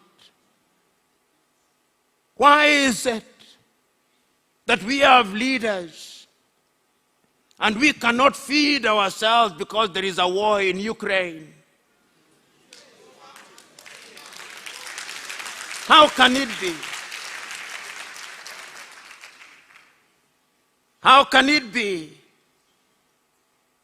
that when we have COVID, the claim to fame of our political leaders is that they become multimillionaires and we don't have vaccines? How can it be? How can it be that we have hostels and all equipment is imported from other civilizations? How can it be? How can it be that we have schools in which we have no faith? How can it be that even our airlines fly aeroplanes that are made by other civilizations and we cannot even run them? How can it be that a matter that is not rocket science, such as the provision of electricity, whether you are in Johannesburg in South Africa, or Abuja in Nigeria, or Accra in Ghana, or Nairobi in Kenya, or Bujumbura, or Ouagadougou in Burkina Faso, we cannot provide electricity for our men and women? How can it be? How can it be that we have all the 33 currencies in the world, with the rand, with the metal, with the shilling, with the naira, with the cedi, with all dollars, and those currencies mean nothing? The only currency that we accept as hard currency is the American dollar. How can it be?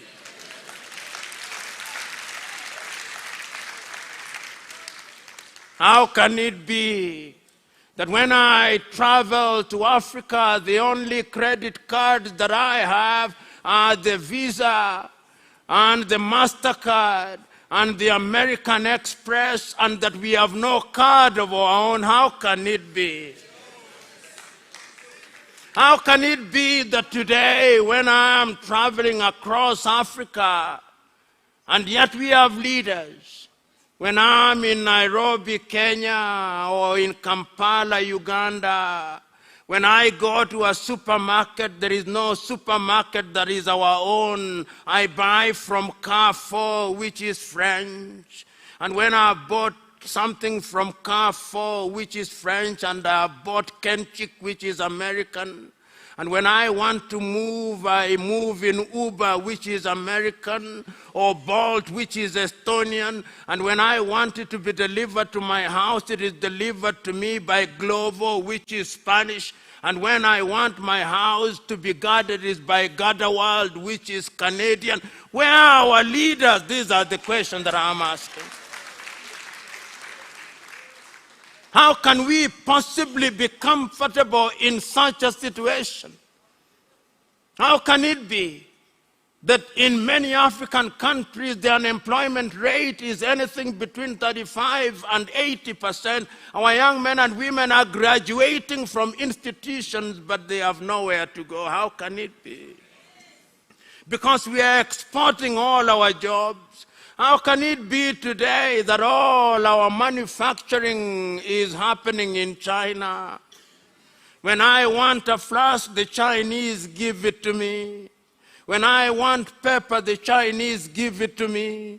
When I want a pen, the Chinese give it to me. When I want a pencil, the Chinese give it to me. And when I want shoes, the Italians give it to me. When I want shirts, the Belgians give it to me. When I want watches, the Swiss give it to me. When I want water, the Americans give me Dasani. When I want a cold drink, the Americans give me Coca-Cola. What has happened to us? These are issues that we must wrap our minds around, because history has demonstrated times without number that she is only capable of aiding those who are willing to work. I remember that day, courtesy of history. I remember that encounter between Moses and God himself. And I remember Moses walking into the mountain of God. And I remember him lamenting and saying, now that you are sending me to the Israelites, what shall I do? And I remember God telling him, and what do you have in your hand? And he says, this is the only thing that I have in my hand. And he says is that by that rod and staff that you shall liberate the Israelites. Today, as we talk about the devoted citizen, I hear God asking us, what do you have in your hand? God is asking you, what do you have in your hand? What character do you have that you can use to part the Red Seas that are facing us? What do you have in your hand that you can strike the rocks that water may come out? That is the question that is personal to you. Because when you go out of here, you will be asking yourself, what is it that you can do to change your circumstances? And the last time I checked, there is not going to be a nuclear solution to our problems. It is going to be block by block. It is going to be city by city. It is going to be slow and painful, and history has demonstrated that when it is done in that way, then it can last. It is not lost on me that there will be signs and there will be times of pain and sorrow when a forward movement looks like a backward movement, but movement it must be. You know, I remember the great Martin Luther King Jr. talking about leadership and service. And I remember him saying, not in so many words, that when it falls upon your lap to sweep the streets like Michelangelo painted pictures. Sweep the streets like Mozart composed music. Perhaps if he was in Africa, he would have said, sweep the streets like Lucky Dube composed music. Sweep the streets like Femi Anikulapo Kuti composed music. I'm now saying that leadership is leadership everywhere. You know, I remember, because my memory still serves me well. I remember in 1982, I was watching a movie which I commend to all of you. The movie Mahatma Gandhi by Sir Richard Attenborough. And I remember, and I invite you to remember with me, one day, the Mahatma goes to his ashram, and he walks into the toilet, and he discovers that the toilet has not been cleaned. And he asks his wife, why has the toilet not been cleaned? And it was your turn to clean the toilet. And the wife tells him, how can I clean the toilet? And there are workers to do it. And the Mahatma tells her, it is all the more reason that you must clean the toilet, because that is true service. Tells him that when all is said and done, perhaps the greatest person in that assembly was the toilet cleaner. I'm urging you that when it falls upon your lap to clean the toilet so clean that people will say, behold, a great toilet cleaner. When it falls upon your lap to be a musician, sing so well that it may be said of you, you are a great singer. Because that is leadership. Leadership is at all levels. Today we think that leadership is only political leadership.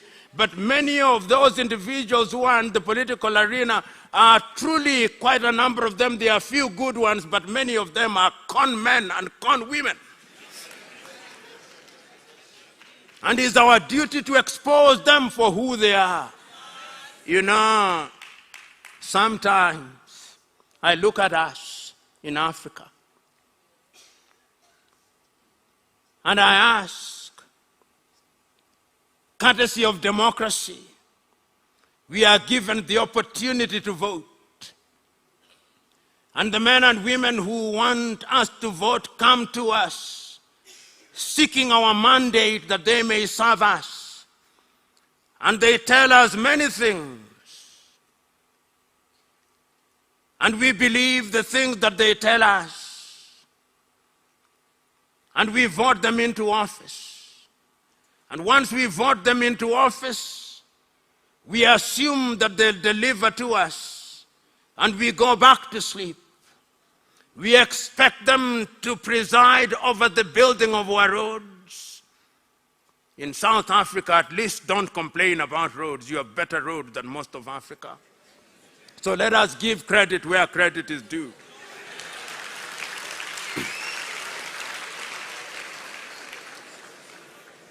But you'll tell me you are comparing us with not so good countries, but on the road sector you are doing reasonably well.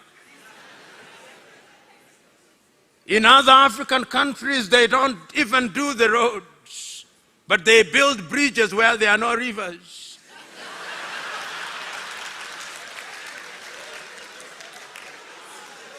Then we expect them to do our hostels, and they don't do so. I'm urging us today that as a devoted citizen, it is your duty to remain eternally vigilant, because history has demonstrated to us that it is only through eternal vigilance that good things are retained and maintained and sustained.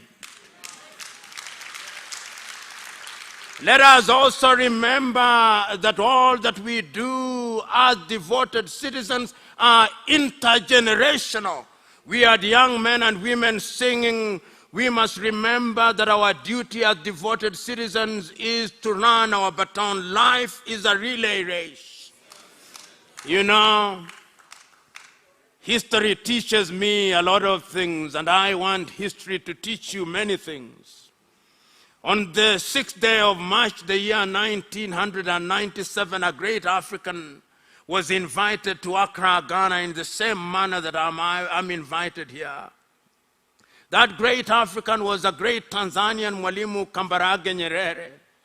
And when he was invited, he did not have a written speech, but on that day he said he was going to talk about unity. And he spoke and said, we are gathered here 40 years after Ghana regained our independence. And when we are gathered in that manner, we must ask ourselves certain fundamental questions. What have we done with our independence? And he reminded us that when we were seeking independence, we promised ourselves many things. We promised ourselves that we would fight poverty.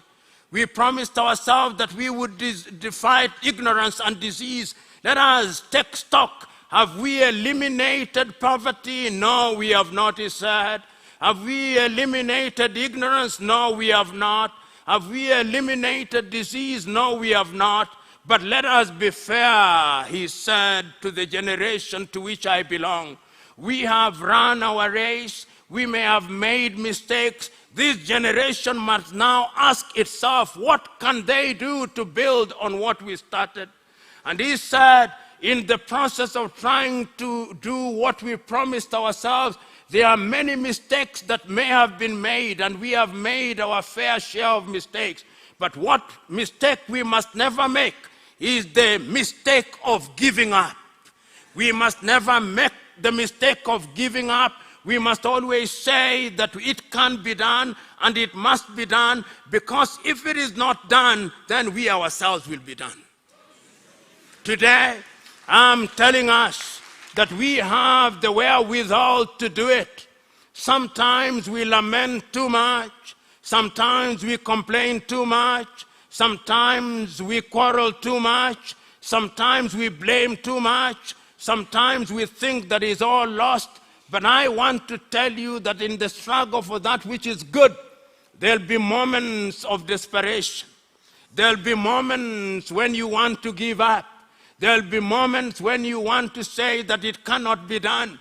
But depression, if it does not become clinical, is useful, because it gives you a moment of useful reflection. So today I'm asking you to remember that it can be done, and you are the people who can do it. For the younger generation, I am asking you to remember these immortal words of Chinua Achebe of Nigeria.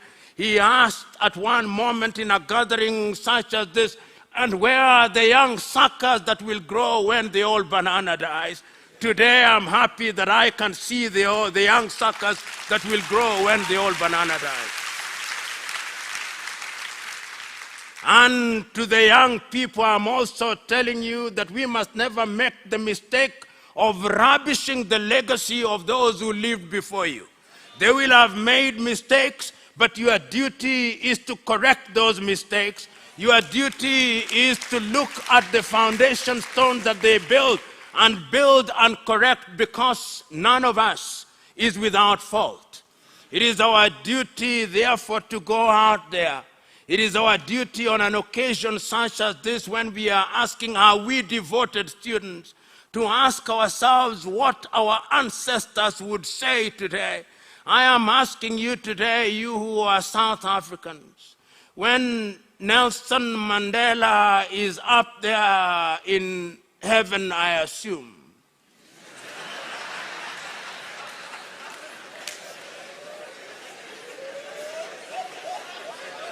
and is looking down upon South Africa, what questions are Nelson Mandela asking? What questions is he asking? And I hear him asking all South Africans, irrespective of race. When I was here in 1994, when I walked out of prison, did I not say that I have forgiven all of you? He's asking, have we forgiven one another? I hear Nelson Mandela asking, did I not fight that we may have justice? And he's asking, is justice with you today? I hear Nelson Mandela asking, did we not gain independence, that our young men and women should be employed? And he is asking, are they employed? I hear Nelson Mandela asking. I hear Nelson Mandela asking, why are you killing yourself in the taverns? I hear him asking. I hear Nelson Mandela asking, was it not the divine instruction that you should be your brother's keeper? Why is rape rampant in this country? I hear Nelson Mandela asking. And he's not the only one who is asking. I hear Robert Mangaliswa Sobukwe asking. I hear Chris Hani asking. I hear Winnie Madikizela Mandela asking. They are asking you these questions, and I want you to give me an answer. Give me an answer. Are they asking in vain? Could it be that they are asking and saying it was better while we waited? Do you want them to say that it was better while we waited? They are charging us. Those questions should not depress us, but they should energize us. They should tell us that there is work yet to be done. So today, fellow Africans, we are assembled here because we want to be devoted citizens. We are assembled here in a sanctuary where the word of God is spoken every so often. And I feel the Spirit telling us that something must be done, that when you leave here today, it must never be the same again.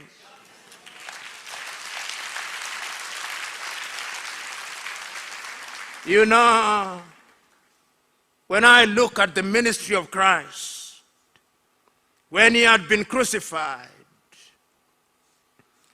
and the apostles who are with him, each one of them went their way. Each one of them. It was a lost cause, so they thought. But something happened on the journey to Emmaus. And then they were assembled as we are here. And then I read, and I read right, that the Holy Spirit visited them, and they spoke in tongues. May it be that there is a Holy Spirit that is visiting you. And I'm very specific in saying that the Spirit should be holy, because there is no shortage of other spirits.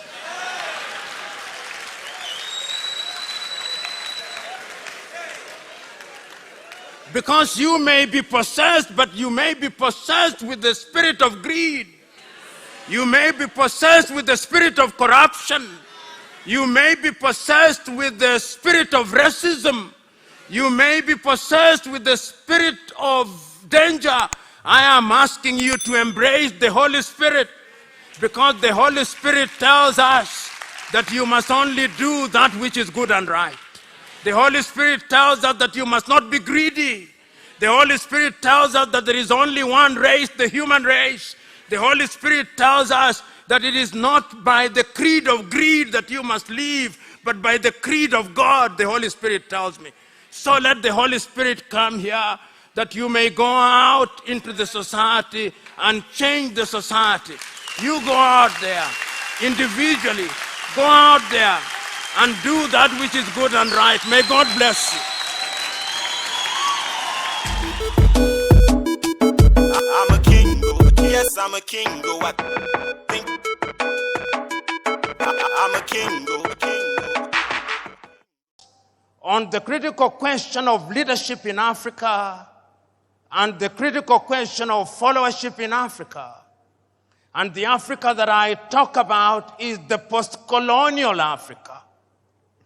The Africa which is now divided into 55 countries with 55 boundaries imposed on her. An Africa which is famous as the cradle of mankind.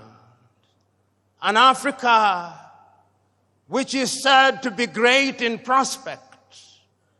An Africa about which there is much expectation, but an Africa which continues to punch below her weight.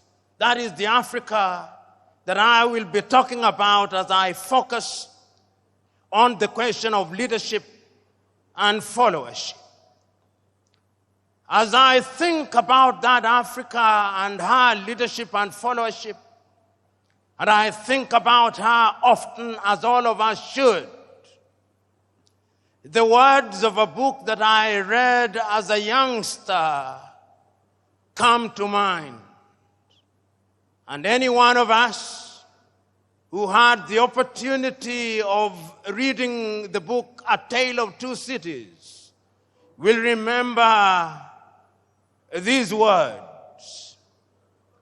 It was the time, the best of times, and the worst of times.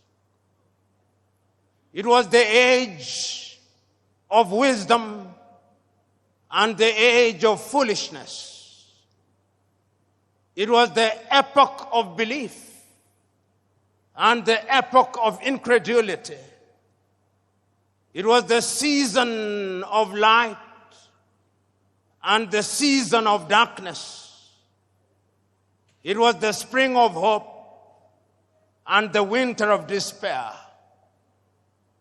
Those words define the mother continent as we live in her today. Those who commentate about the continent never tire to say that this is a great continent. Those who care about this continent never tire to remember that this continent, divided as she is, has had many leaders. And when I allow my mind to go down memory lane, I can remember so very vividly the immortal words of many great African leaders on the eve of our regaining our independence. And many of us can see pictures of young Africans, whether in Nigeria or Ghana or Algeria or Kenya or Tanzania, celebrating when we regained our independence. And many of us can remember the words that they spoke and the promises that they made. If it was in Nigeria here, you can remember the immortal words about what they would do to Nigeria of Nnamdi Azikiwe. You can remember those words. You can remember the words of Abubakar Tafawa Balewa. You can remember the promises he made. You can remember the erudite words of the Sultan of Sokoto, Ahmadu Bello, and the promises he made, and many others. When they spoke then, those who are young saw in them the similitude of Moses in the Bible. They thought of their leaders and saw their leaders as messiahs who would bedazzle latter-day pharaohs with miracles, who would liberate them from the Egypt of poverty and want, who would cause pillars of fire to stand between them and sorrow and want, who would part the Red Seas of tribalism and ethnicity, who in times of hunger would summon manna and quail from heaven. That is what they thought of their leaders, messiahs. But today, permit me to say, in many African countries, they are saying, it was better while we waited. It was better while we waited. There is a sense in which throughout the continent of Africa, there has been disappointment with leaders at all levels. So that when on the eve of independence, we wanted to come home, now that we regained independence, we never tire to see images of our young men and women dying in the Sahara, dying in the Mediterranean Sea, being humiliated at the embassies of the erstwhile colonizers as they seek to leave our countries and the continent. It was better while we waited, they say. Which begs the question, what happened and what is happening? That we have so many individuals who occupy positions of leadership, and yet the biggest deficit is that of leadership in Africa. You know, in 1983, your own countryman, the late Chinua Achebe, wrote a little book which he could well have been writing about Africa, but he focused on Nigeria, the trouble with Nigeria. And Chinua, without mincing words, says the trouble with Nigeria is simply and squarely a problem of leadership. Whether you agree or disagree with Chinua, that is another debate. But he had his perspective. And he was asking a question that we continue to ask about the continent of Africa. Why is it that while on average 60 years after we regained independence, the 55 countries that constitute the continent of Africa, why is it that we cannot feed ourselves? Why is it that we have no faith in our institutions? We have no faith in our hospitals. Why is it that we have no faith in our education systems? Why is it that we have no faith in our abilities Why is it? Where has the leadership been? Why is it that so many years, while politics becomes the toy that lulls us into a false sense of security, our economies are controlled by people from other civilizations? Why is it? These are uncomfortable questions which we must pose and confront and answer if the mother continent is to realize our potential. Why is it that the mother continent is ever so negatively attractive to other civilizations? You know, as I talk about leadership, and as I think about leadership, and I think about what leaders are enjoined to do, I think about this mother continent. And many times, I see how our men and women in positions of leadership are being treated by other civilizations. And I said, oh God, where are our leaders? When the world congregates under the G7, there are no African leaders there. The best they can do is to invite one or two. And beyond the photo opportunity, they are told to go away, and go away they do. When there is a meeting of the G20, it is the same thing. There is no African leader there.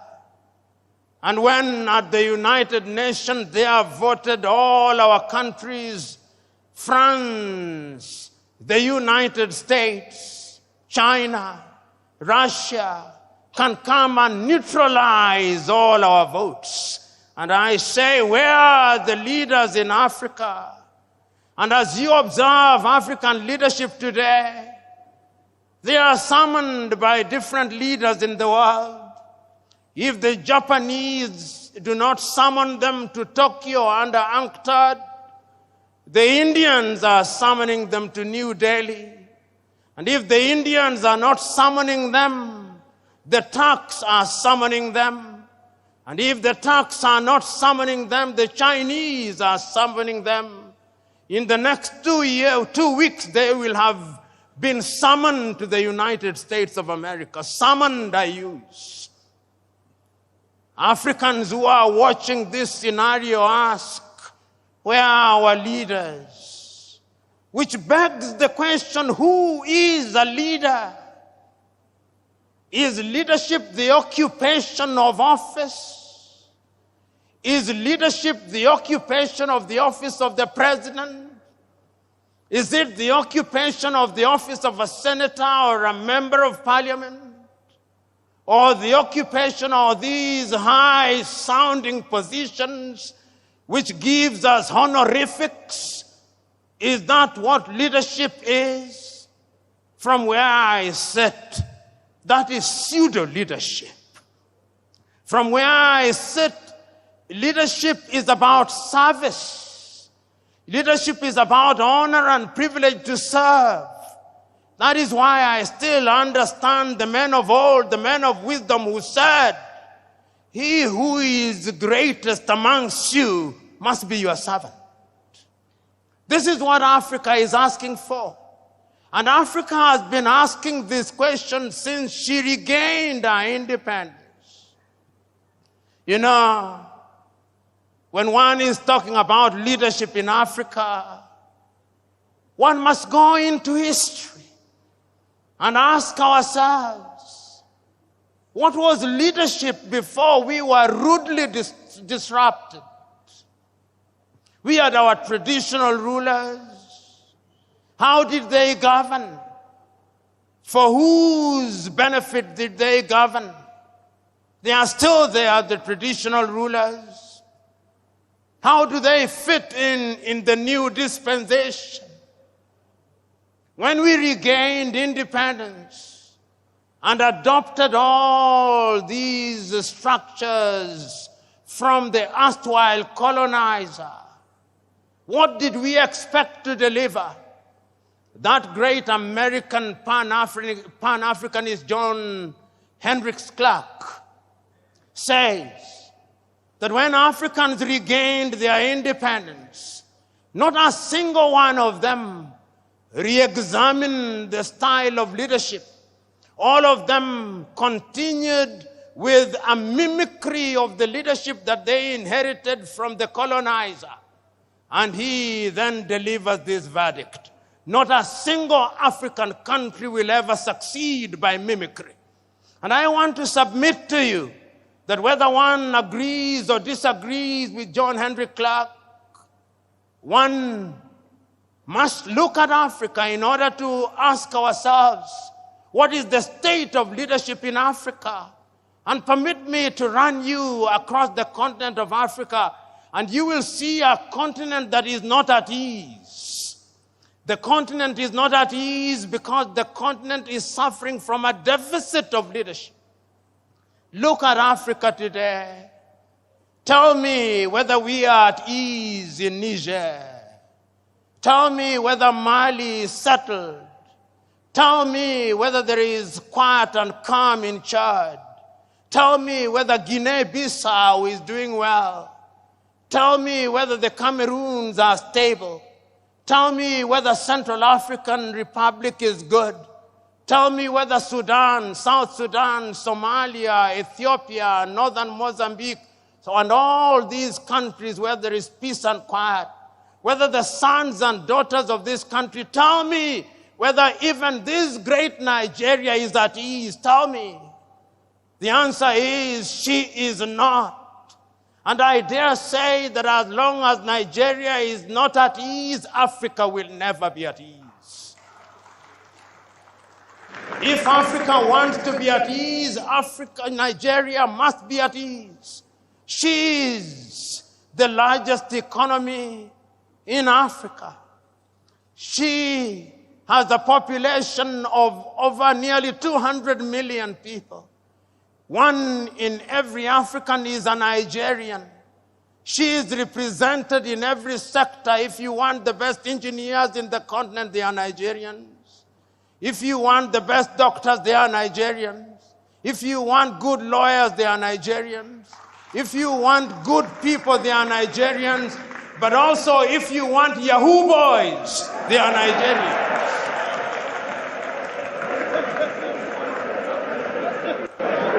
Nigeria is a great country. A friend of mine once told me that if you go to any part of the world and you do not find a Nigeria, leave that place, because there is nothing to do there. Nigerians are present everywhere in the world, everywhere in Africa, and Nigeria, I'm told, is a $500 billion economy. Never, ever be proud of that, Nigerians. This is an economy that should at least be a $4 trillion GDP economy. Whenever you reach that level, then I'll say Nigeria is doing the right thing. All the ingredients are there. The question is, why is it that she is not realizing our potential? When we talk about leadership, we must ask ourselves, why is it that despite the best intention of the best of us, we do not gain what we desire? You know, I said that when you look at Africa and leadership, you must go back to history. And you ask yourself what the leadership is. And we have looked at Africa that is not at ease. But yet there is a sense in which Africa has had and continues to have men and women of renown. I remember, courtesy of history, when Africa was struggling for our independence. I can remember that great meeting in Manchester in the United States of America, the Pan-African meeting. And history tells me that Nigeria was there. Chief of Bafemi Awolowo was there in 1945. And I can still remember his words spoken about African unity. I remember that Ghana's Kwame Nkrumah was there. And then we remember how they came back to the continent to lead the continent. And I am still wondering how in those days, without the benefit of the internet, without the benefit of all means of communication that we now have today, that those men and women were able to govern and to galvanize the attention of the continent of Africa for the sake of Africa. They were there throughout.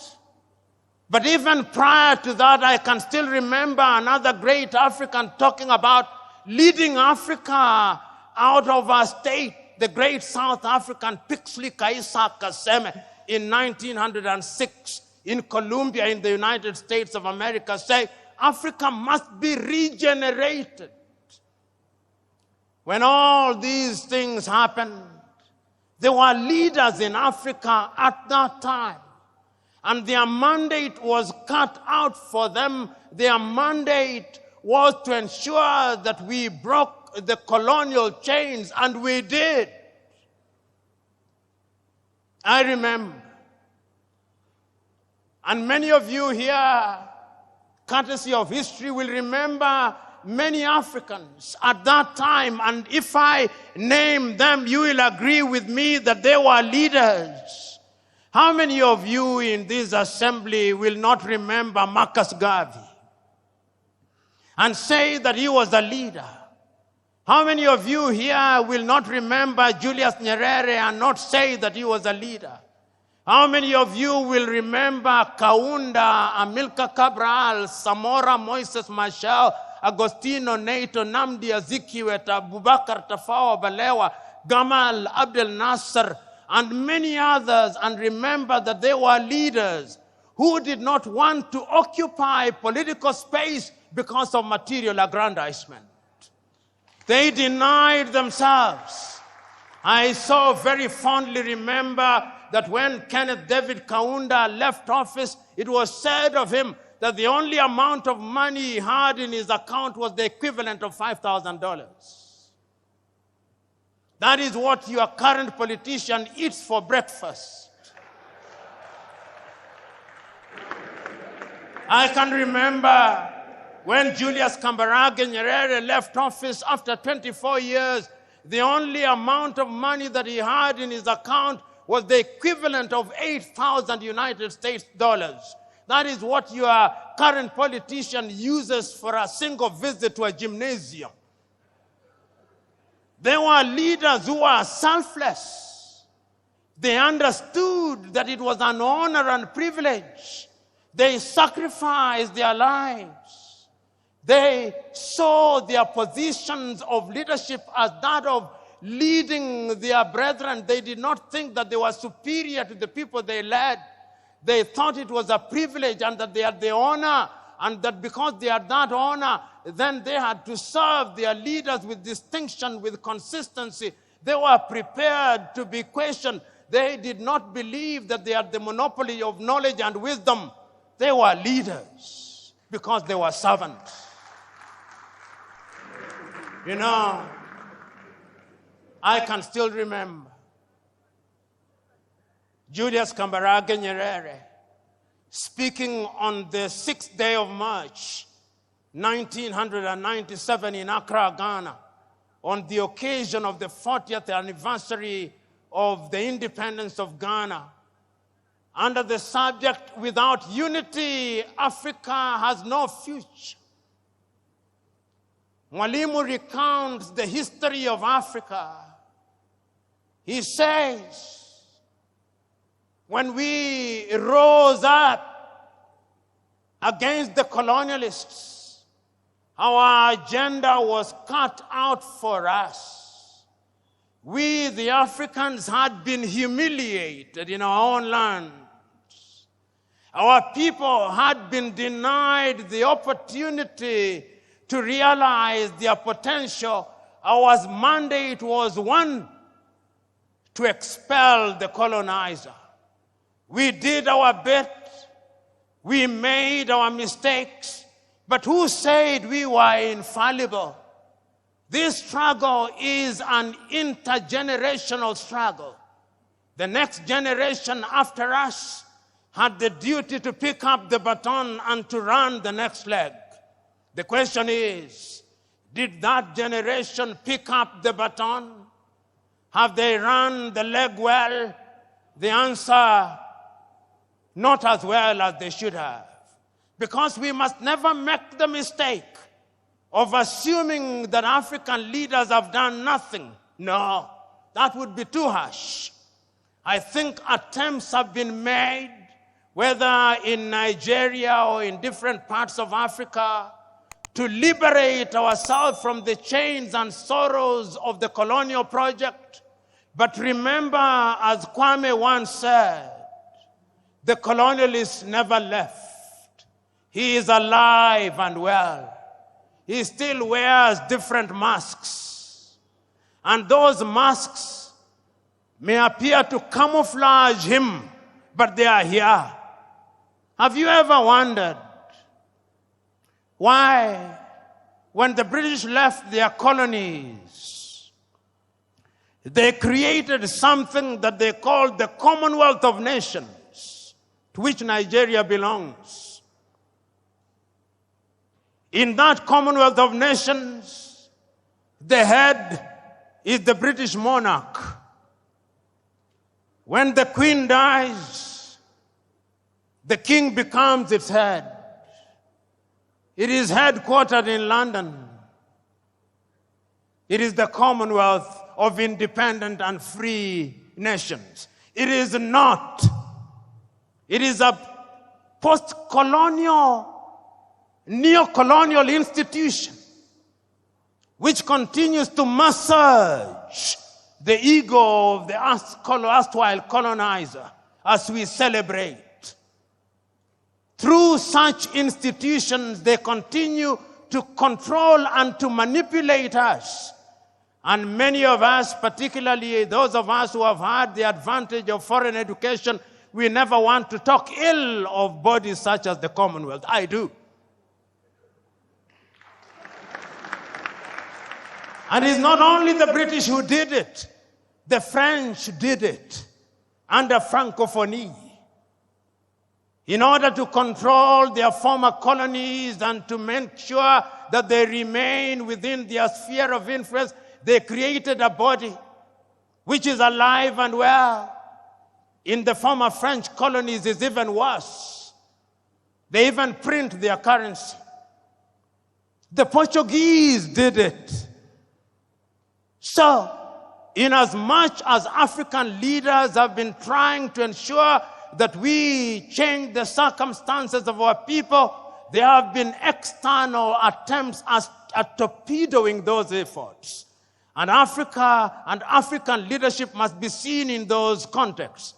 There are those in many African countries who have allowed themselves to be acolytes of the neo-colonizers and to the detriment of the continent of Africa.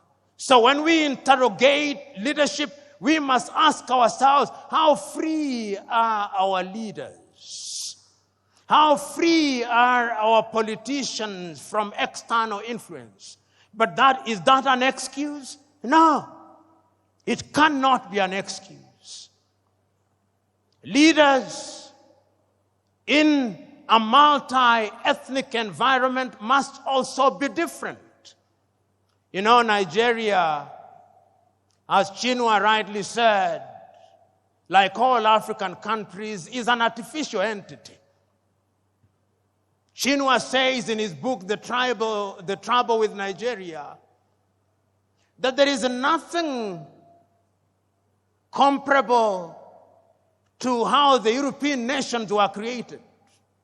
There is no Nigerian, Chinua Achebe says, In the same way as there is a Danish or a Swedish or a Norwegian, Nigeria is a unique state with many states. The same is true of Kenya. The same is true of Ghana. Nigeria possibly has over 500 nations within her. Tanzania, 136. The Democratic Republic of Congo, 306. Kenya, 42. Uganda, 56. In order to be a leader in such countries, those who have the honor and privilege must be men and women who are prepared to ensure that they weld the bonds amongst those people. As Samora Moises Machel said, if the post-colonial African country is to succeed, the tribe must die. And the tribe must die because if the tribe does not die, then the new nation will never thrive. And I did not understand Samora Moises Machel to say that he should stop being a Yoruba. No. I did not understand him to say that he should stop being a Tiv or to stop being an Igbo or Hausa or a Fulani. No. Those are cultural mosaics which when put together make our nations beautiful and strong. But what do we do in most of Africa? We use those cultural differences to divide the people. We use those cultural differences to reinforce centrifugal forces and therefore threaten the very nation which we want to serve.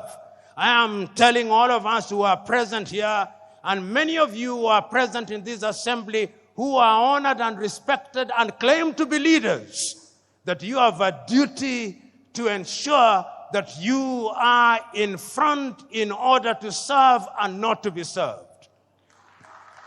But ladies and gentlemen, let us also ask ourselves about followership. You know, as a young student, and many of us who are young students, it was the culture when you are in your first year of studies that you must be a revolutionary. And a revolutionary in the style of Karl Marx. And therefore you would say, workers of the world, unite. You have nothing to lose but your chains. All of us were revolutionaries. And we used to say then that the safety of the bourgeois demands that the proletariat be kept in the most profound ignorance. We were revolutionaries. Who is a leader? Is he a leader who allows meta-ignorance to reign supreme amongst the people he or she is leading? Is it the duty of a leader to ensure that he leads men and women who are enlightened? Men and women who can question what he or she is doing? I'm suggesting to us that true and sustainable leadership also requires that you have a followership that is enlightened. A followership that calls you to account. A followership that is going to make demands of you. A followership that when you say that you are going to improve the quality of their food, they do not believe that agriculture stops on that day, but they believe that agriculture must be intensified and the technology must be used. A followership which knows that when you say you are going to deliver heaven on earth, they know that that is merely an advertisement that you are incapable of delivering heaven on earth. A followership that knows that when you are promising to do things within 100 days, which ordinarily can only be done in 5 years, they know that you are a liar.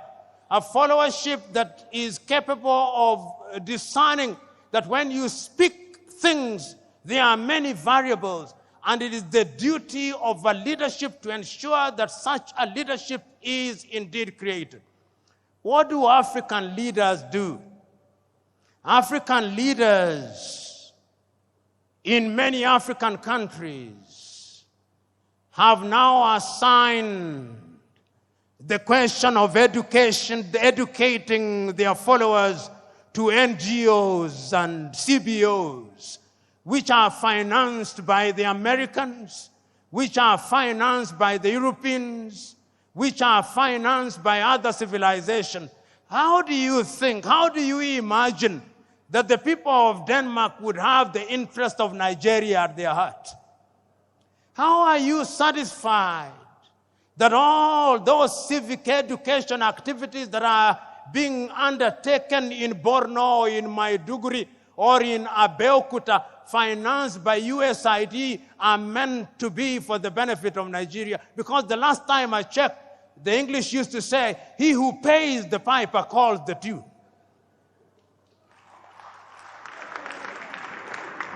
So today, when you look at most of Africa, we have a followership that is tuned from outside. It is not a followership that is tuned from inside. And you wonder why they behave the way they do. They behave the way they do because they are being tuned by other civilizations. 3 years ago, an old friend of mine, now gone to be with the Lord, was engaged in a conversation with me. And I was complaining about the leadership, and he told me, I hear you, young man. You're always complaining about leadership in Africa and other parts, but have you ever wondered about the followership? Says you are complaining about the windmill, but do you ever bother about the wind? Is it not the case that the windmill follows the wind? I'm suggesting to you that Africa will never realize our potential as long as the critical mass of our people are immersed in sorrow and want. I am suggesting to you that Africa is not going to grow as long as you who are in positions of leadership have perfected the art of appealing to the stomachs rather than the minds of the men and women that you lead. I'm suggesting to you that Africa is not going to realize our potential as long as we continue to conduct the politics of money and money bags, not the politics of ideas. I'm suggesting to you that Africa is never going to realize our potential as long as we are dividing our people along ethnic lines. I'm suggesting to you that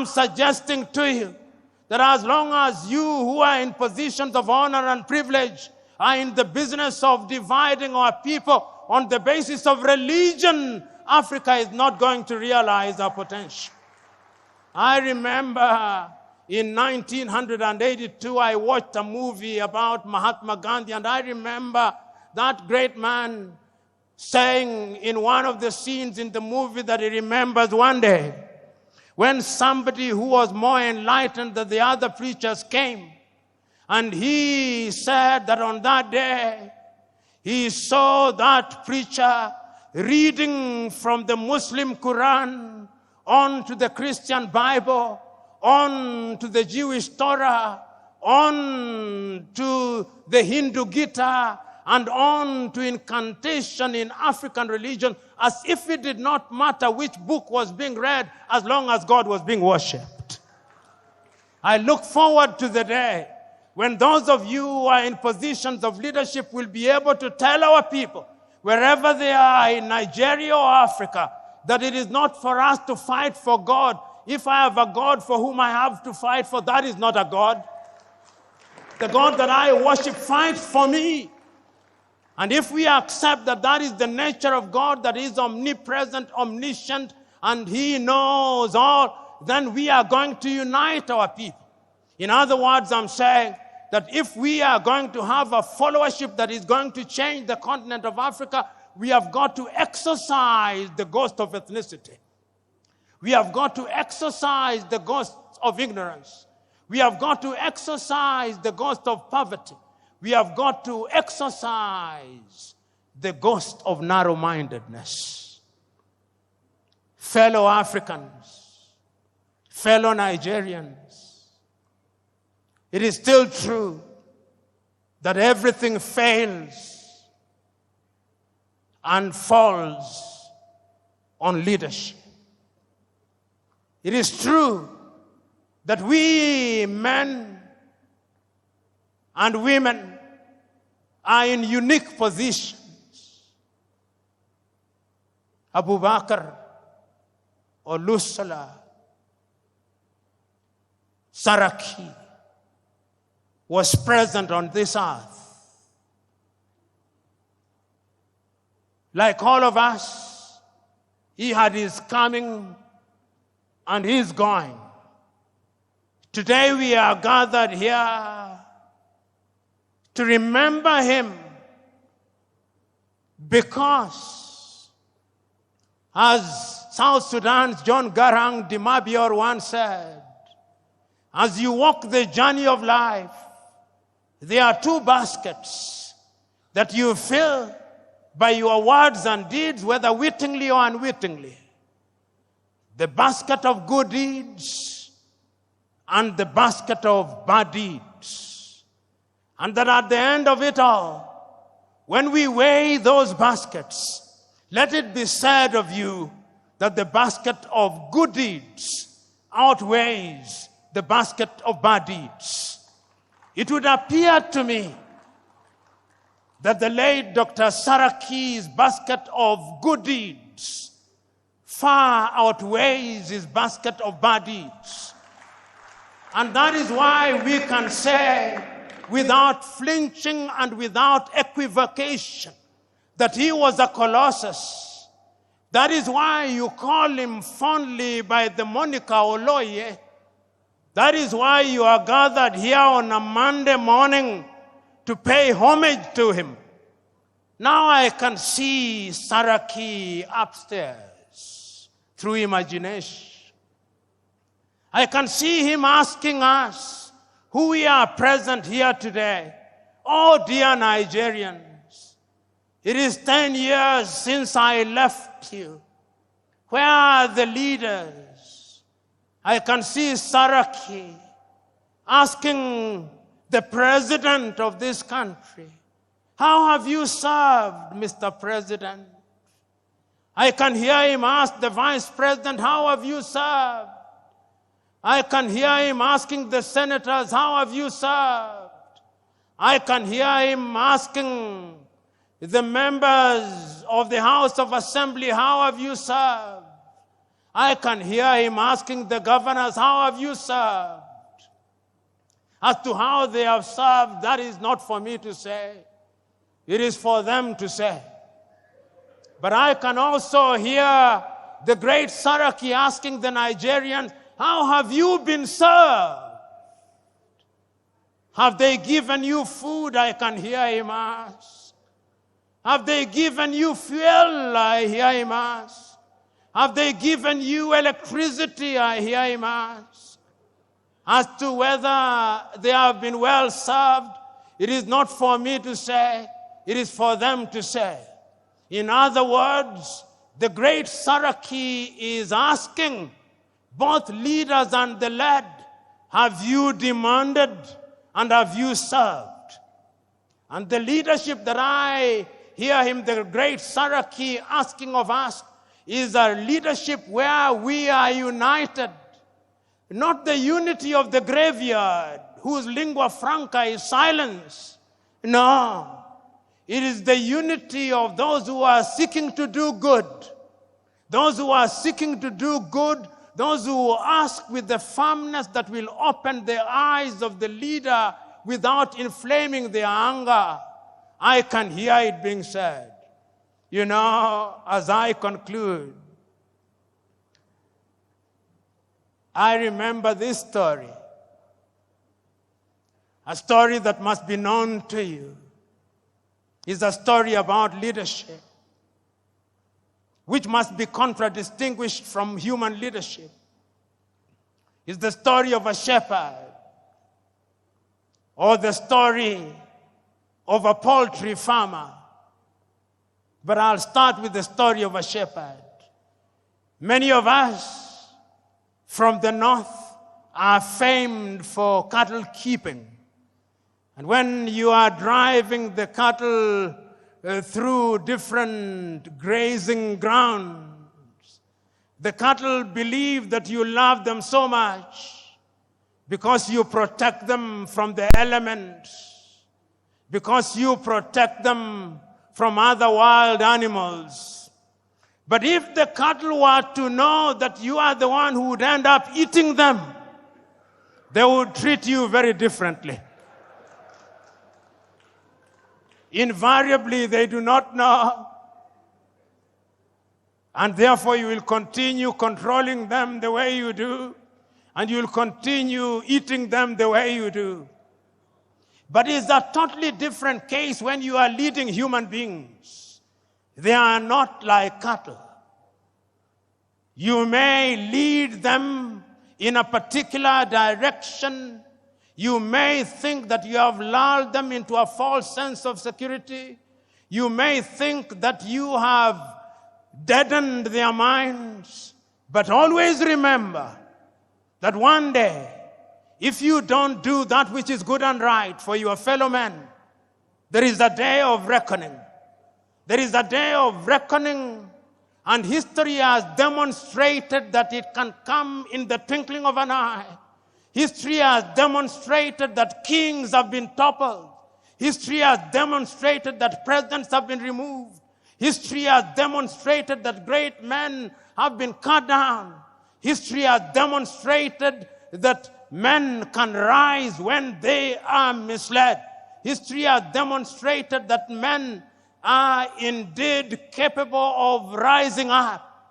You know, I always read these words of the American Declaration of Independence because I love them. They apply to humanity. Before America became what it is, they had enlightened men. We hold these truths to be self-evident, that all men are born equal, that they are endowed by their Creator with certain unalienable right, that among those are life, liberty, and the pursuit of happiness.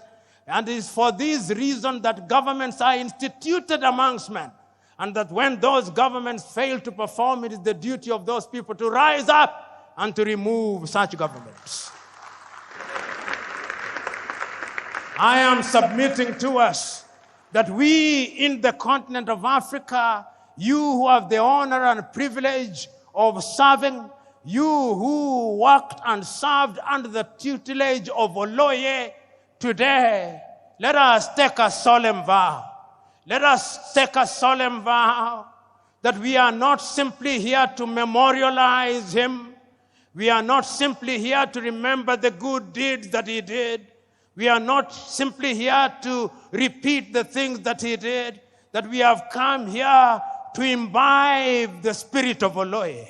We have come here to have a little Saraki in us, so that Saraki, the good politician, Saraki, the philanthropist, Saraki, the servant, Saraki, the doctor, Saraki, the business, can live a little in us, so that when we go home, so that when in the month of February Nigeria will be electing its leaders, it may be said that there was a Saraki and that good men and women rose and good men and women came out to vote and the best men did. God bless you.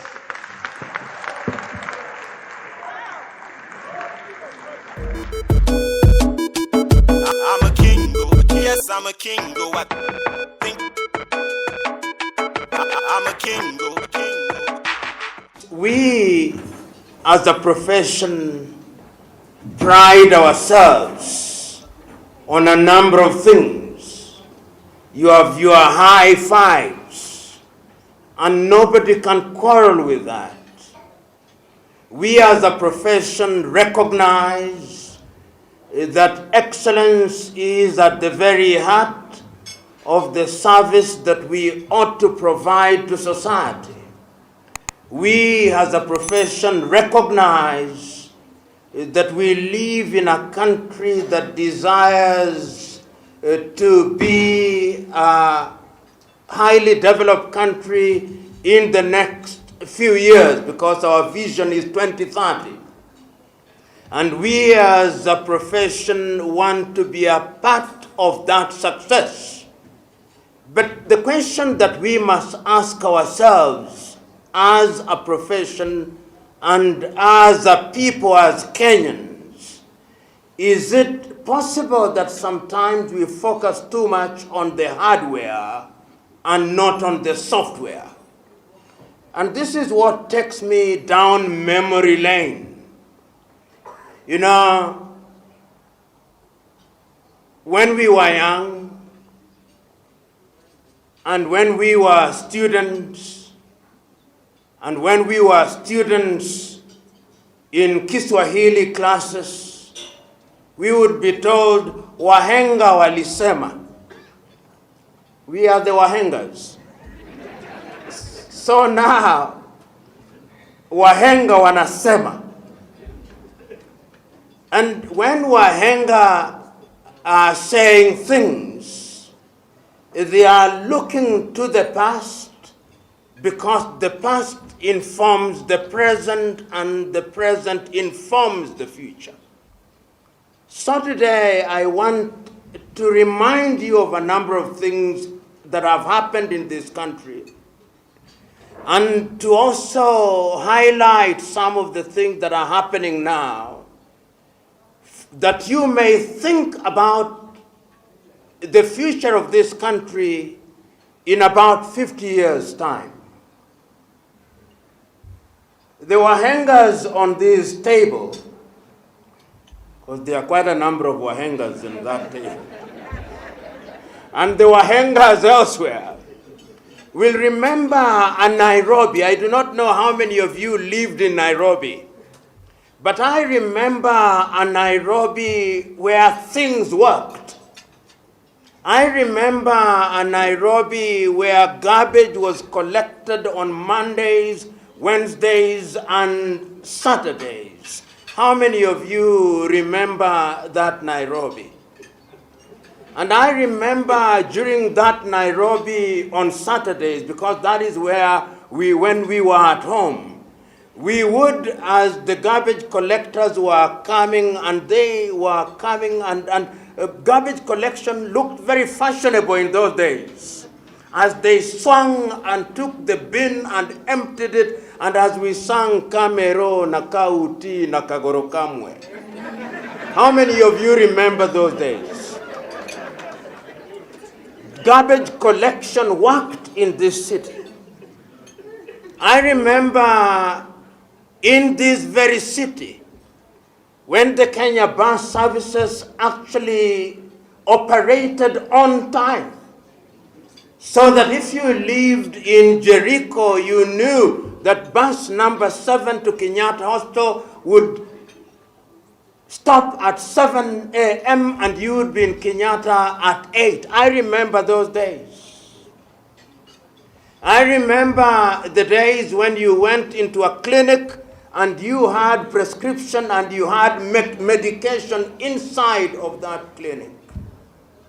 I remember in those days, the Kenya Railways worked.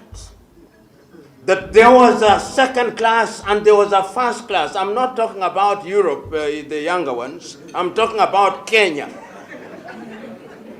It worked. I remember if you wanted to travel from Meru to Nairobi, there was working public service. If you wanted to travel from Kisumu to Nairobi, there was OTC, and it worked. Things used to work in this country. The question is, what happened? Many of you now remember and know something called matatu. How many of you know how the name matatu came about? Because you paid 30 cents regardless of where you are going. Hence matatu. And they were more disciplined than they were today. Things worked in this country. Today, every journey on our roads, whether you are driving or you are applying public service, is attempted suicide. On a daily basis, each one of us are attempting suicide. And that suicide is something that is with us on a daily basis. If it is not the matatu threatening you, it is some bus from somewhere threatening you, or the now ubiquitous borders who dare to tread where even the angels fear, and even the devil himself. You would think that the border riders have a suicide pact with death itself. Why am I telling you all these stories? I'm telling you all these stories that we may remember that there was a time when things worked in this country.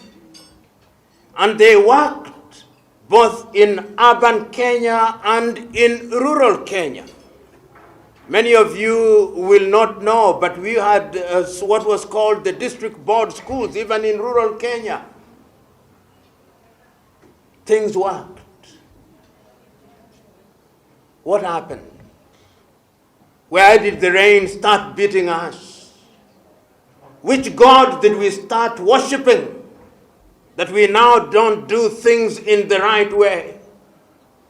In the intervening period, as I grew older, many churches have come about. We have one of the largest number of registered churches in the world. Many mosques have been built. Many temples have been built. Many people have been born again. I don't know born in which direction, but they have been born again regardless. But yet something happened that our professions have suffered. Not only the things that I've talked about, but even in our professions. Whether it's the legal profession, whether it's the medical profession, we now know that you can go to a doctor, and I'm not saying that there are no good doctors, I respect them. But the occasions when you go into a medical facility, and if you want to deliver, you may be subjected to an unnecessary cesarean operation. You may be subjected to an unnecessary surgery. If you are an engineer, a civil engineer, we know how our roads look like, such that we have lost so much faith in our engineers, civil engineers, that the people who built even the expressway that we are so proud about are Chinese, not us. Notwithstanding that we have been producing engineers from the University of Nairobi since 1970. But when it came to building the expressway, we went to China and said, "Oh, mighty Chinese, come, we have failed, build for us." We'll now be celebrating it. Even our architects, we produce them. But you go to the number of buildings that are collapsing in Embakasi and in Zimmerman. What has happened to our professions? This is the question that I'm posing to us. Our accountants, we have no shortage of good qualifications. If you don't call an engineer David, he'll be very annoyed with you. We must address our engineers as engineers, lest we invite them to commit murder. Our lawyers also want to be addressed as learned friends, and if you don't, they'll remind you politely at the beginning and rather rudely at the end. I'm a learned person. Architects, you don't just say architect so and so. You must address them. Even in this profession, CS, FCS, and as you call me FCS, even with my rather slim build, I begin to swell along. FCS. But the question is, how are we serving our countries? I'm saying all these so that my sharing with you will be about excellence in service. You know, this country ought to be greater than it is. And it can only be great if we serve her with dedication. The good doctor here, in giving his report, has told us some of the gaps that his research team found. But what I see is the thirst for excellence. Don't you walk into many institutions in this country and you are simply asking for excellence? That services may be rendered in a proper way? This is what we are asking for. And on an occasion such as this, we must ask ourselves, are we excellent in the things that we do? When I was a little younger, I'm growing old rather quickly now, we used to think about the better days. And we thought that those days would come of themselves. We now know better. It is us who must make those days. It is our duty to make those days. So even as we condemn ourselves and judge ourselves sometimes harshly, we must ask ourselves, what have we contributed in the journey of excellence? Because it is a journey of excellence. This institute, if you ask many who are here, do we remember who are the founders of this institute? Do we remember that they made a contribution?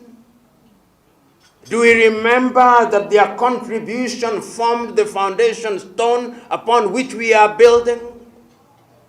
Do we remember that a foundation stone formed the base on which other stones were laid? Do we remember that as we go forward, we have a contribution to make? Do we remember that all that is required of us is to make our contribution in a positive way? How many of you here have ever watched the relay race, the race that I love the most, the 4x100? It is the most beautiful race. In my view, the most technical of the races. It is not just about endurance and speed. It is about coordination and timing. The person who starts the race can be as fast as a cheetah. But if he or she does not hand over the baton to the second person, then the entire team is disqualified. So in the journey of excellence, we are running a relay race. The Wahangers start the race. They hand over the baton through timing. Then the baton is handed over until the race is won. And when the race is won, it does not matter who started or who anchored or who finished. The joy is that the relay team won. That is how we should look at the journey of excellence. Why is it a journey of excellence? Because the starter may not start well, but the mistakes that he or she made are repaired by the person who recovers by receiving the baton well. This is the journey in which we are all involved. It is the journey in which as a profession we are involved in. And the beauty of this profession is that you are involved largely in the private sector. We now know that if this economy, the economy of this country is going to grow, you need members of this profession, men and women who are dedicated, men and women who are honest. And let me tell you, one of the most difficult and dangerous things to be in Kenya today is to be honest. If you did not know. To be honest in this country is one of the most dangerous things. We are a country that celebrates thieves. We are a country that celebrates crooks. We are a country that loves wheeler dealers. And I'm submitting to us that as a profession, we must exercise the spirit and the ghost of thievery and the ghost of wheeler dealing, and embrace the Holy Spirit of integrity.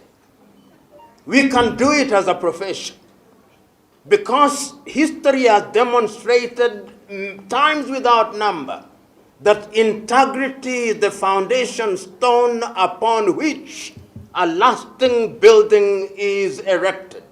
You know, wheeler dealers may come, they may thrive for a time, but history demonstrates that like the dew of the morning, they disappear when the sun appears. So let us not emulate and embrace the wheeler dealers. Your profession is a noble profession. It is an anchor profession.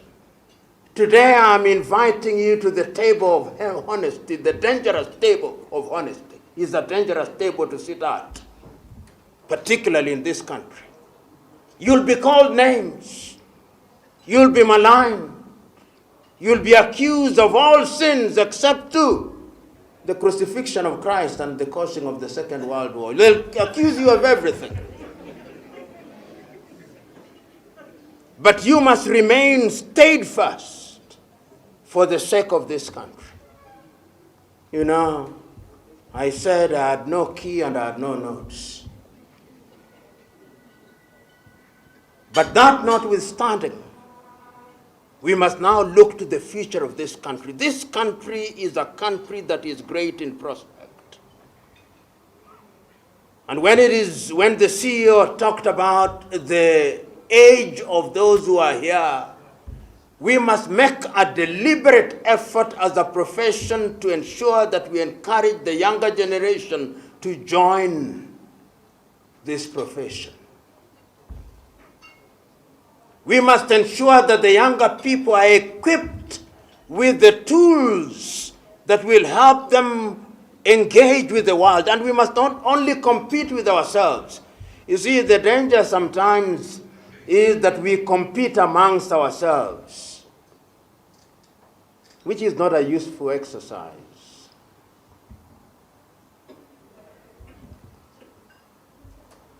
You must compete with the best. And I'm happy that we are now going into the region. And I'm happy that we are now leaders in the region. But even when you are saying that you are leaders in the region, Madam Chair, how good is the region? Because you are basically, as I said somewhere only yesterday, we are dwarfs in the region. So you are just 2 inches taller than other dwarfs. So you should not rest on your laurels. Make sure that you are competing with the best in the world. And that is what will make us great. I'm aware that Kenya is one of the leading in this particular profession, one of the leading in Africa. But leading in Africa doesn't mean much.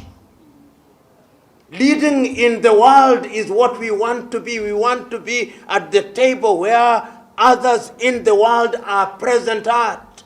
I don't want it to be said of us when we are good, we say, we are the leaders south of Sahara and north of Limpopo. In other words, you are saying that you are leaders in the lower rungs of things. I want us to be the leaders globally, and we can achieve it. And when I see the older people here who have run their course, who have run a good race, and I see the slightly younger ones here, I'm gladdened. I am asking the younger ones to be ready to receive the kind of mentorship that we are talking about. Humility is at the heart of this. Because humility is what allows you to learn, is what allows you to imbibe. Because what is experience? When people say they are experienced, they are saying, I've been around for a very long time. I've made many mistakes. That is what experience is all. I'm now defining what experience is. Forget about the dictionary definition. They're saying, I've been around for a long time. I've walked the same path. I've made many mistakes. I've learned from those mistakes. I therefore have the capacity to teach you to avoid the landmines that I stepped on. That is what experience is all about. So that your journey to success should be much shorter than our journey to success, because you now have the opportunity to be told, don't step on this landmine, don't step on this landmine, don't step on this landmine. And I have no doubt in my mind that when you do so, this profession will be a profession that will be respected. It will be a profession that will contribute monumentally to the country of Kenya and to the East African region.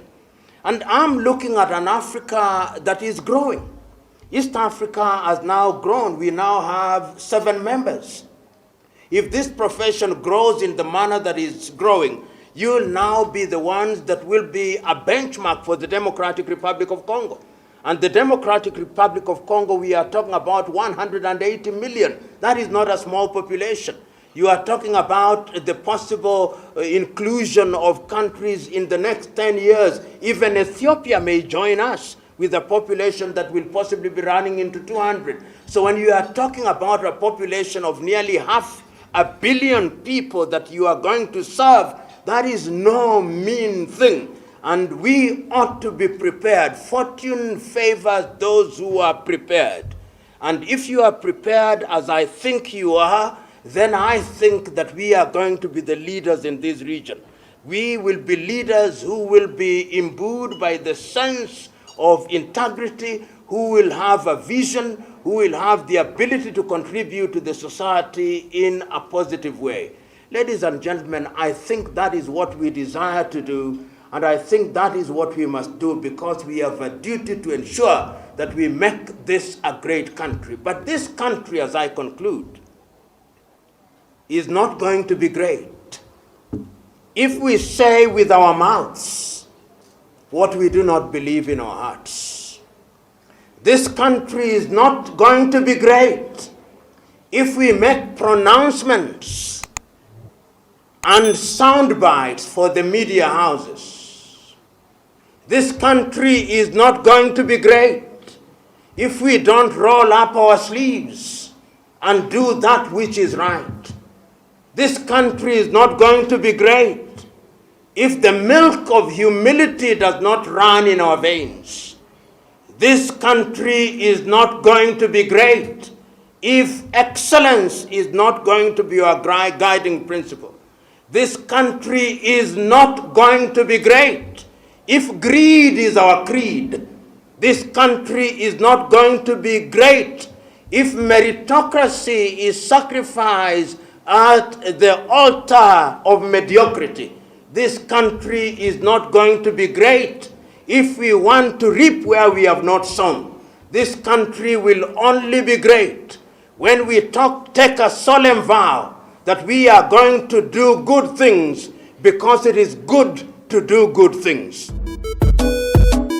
I'm a king, yes, I'm a king, I think I'm a king, Let me say that I am honored and privileged to be asked to share my thoughts with you on the subject, the role of parliamentarians in the integration process. When one is asked to deliver a keynote speech of this kind, particularly in the presence of His Excellency, the President of the Republic of Uganda, who is an East African, as he'll have occasion to tell you, one can be pretty reticent, but I'll not allow myself to be. I will allow myself to share my thoughts by way of going back to the past, but without repeating some of the nostalgic moments that were so very ably articulated by my good friend, the Right Honorable Amanya Mushega.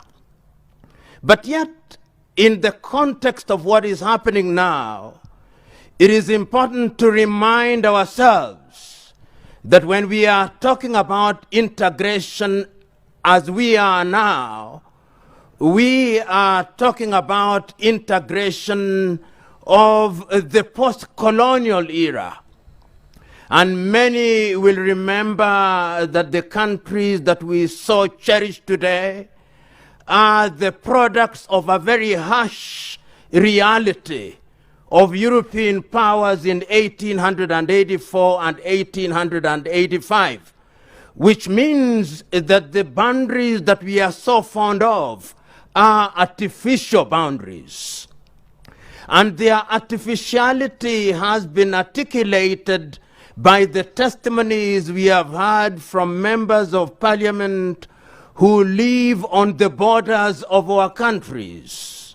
And it is instructive that even as we were reclaiming our independence, some of the founding fathers of the African nation were very conscious that if Africa, and indeed East Africa, were to thrive, then it was necessary that we act as one. We will remember the very well publicized desire by the late president of Tanzania, Mwalimu Kambarage Nyerere, that the independence of Tanzania, or Tanganyika then, be delayed so that Kenya, Uganda, and Tanzania would regain their independence as one country. Those were, in my view, the embryonic stages of the desire for an integrated East Africa. You will also remember beyond the continent of Africa, the conference of the Organization of African Unity in 1963 in Addis Ababa, Ethiopia, and the subsequent conference in Cairo in 1964, where the doctrine of the inviolability of inherited boundaries was embraced in the hope that we would integrate and that those boundaries will merely become administrative boundaries. Those of you who are a little older will also remember that when we regained independence, no sooner had we settled in than East African community, as we then knew it, started the process of integration, which culminated in Kenya, Uganda, and Tanzania acting and serving under the East African community in 1967. Testimonies have already been given of those golden years. We have heard stories about how good the East African Railways was. We have heard how it was possible for a Ugandan to work in Kenya and how possible it was for a Kenyan to work in Kasese and for a Tanzanian to work in Uganda and for a Kenyan to work in Tabora. We celebrated those institutions. We have been told about the postal union, the telecommunications. We have been told about the East African Airways. We will remember fondly the University of East Africa, how it was easy for a Kenyan medical student to study in Mulago and for a Ugandan student to study law at the University of Dar es Salaam, and for a Ugandan student to study engineering at the University of Nairobi, we are all nostalgic about those days. We then ask ourselves why it is that recognizing the value of unity as we do and as we appreciate, why is it that in 1977 our countries went out? What brought about the centrifugal forces that saw Uganda go its way, saw Kenya go its way, saw Tanzania go its way, so that we were disunited?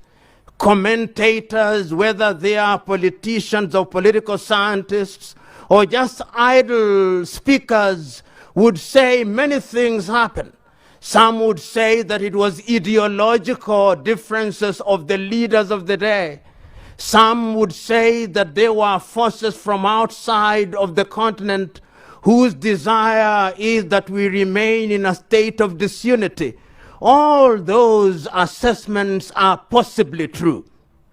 But even after we had lost our opportunity for deepening our unity in 1977, it cannot be denied that the desire for unity and the desire for the East African community always remained alive.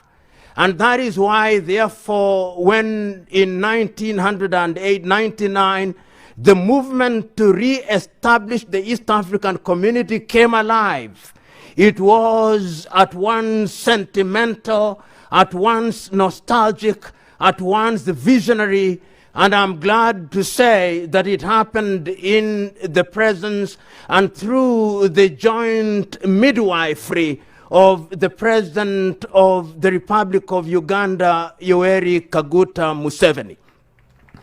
He remains one of the midwives at that time. He is the only one who is still alive to give us a true testimony of the thinking of the day. But we who are students of history remember that when we thought about creating the East African community, we reminded ourselves that never again shall we make the mistakes that were made by our forebears, that never again shall we have a misstep, that never again shall we allow ourselves to be divided by narrow interests, that never again shall we allow myopic views to stand in the way of a good project, that never again will we allow the newly created East African community to be a body that stands up in the air without being grounded in the minds and hearts of the people. And it is in my understanding that the treaty under whose aegis the East African community is now rested is designed to ensure that the people of East African community is indeed located not only in the hearts but in the minds of the people of East Africa. I remember that when I read Article 5.2 of the treaty, the very deliberate effort, which was people-centered, the statement that we start with a customs union so that the people of East Africa would trade without let and hindrance, that we would go then into the next phase of a common market, and that ultimately we would go into a monetary union, and that ultimately we would have a political federation. Those are sometimes described by the romanticists as the four pillars upon which East African community stands. But the question that we are here to ask ourselves this afternoon is, now that we are on the path of unity, how have we performed? Have we learned the lessons of the past? Have we understood where we want to go? Are our people wedded to the ideals of the East African community? Are we moving with jet-like speed to realize the desired federation?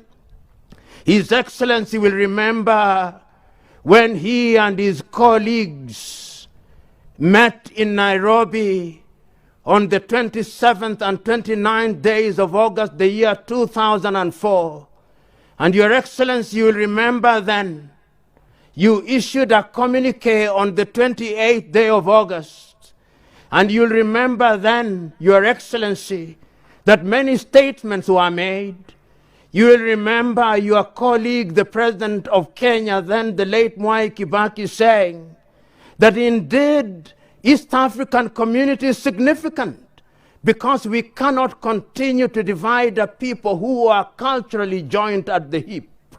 You will remember your colleague, the late Benjamin William Mkapa, saying, we cannot afford the luxury of disunity because a united East Africa will create a common market which will ensure that our people realize their goals and desire. Your Excellency, you are the more dramatic of the three on that day.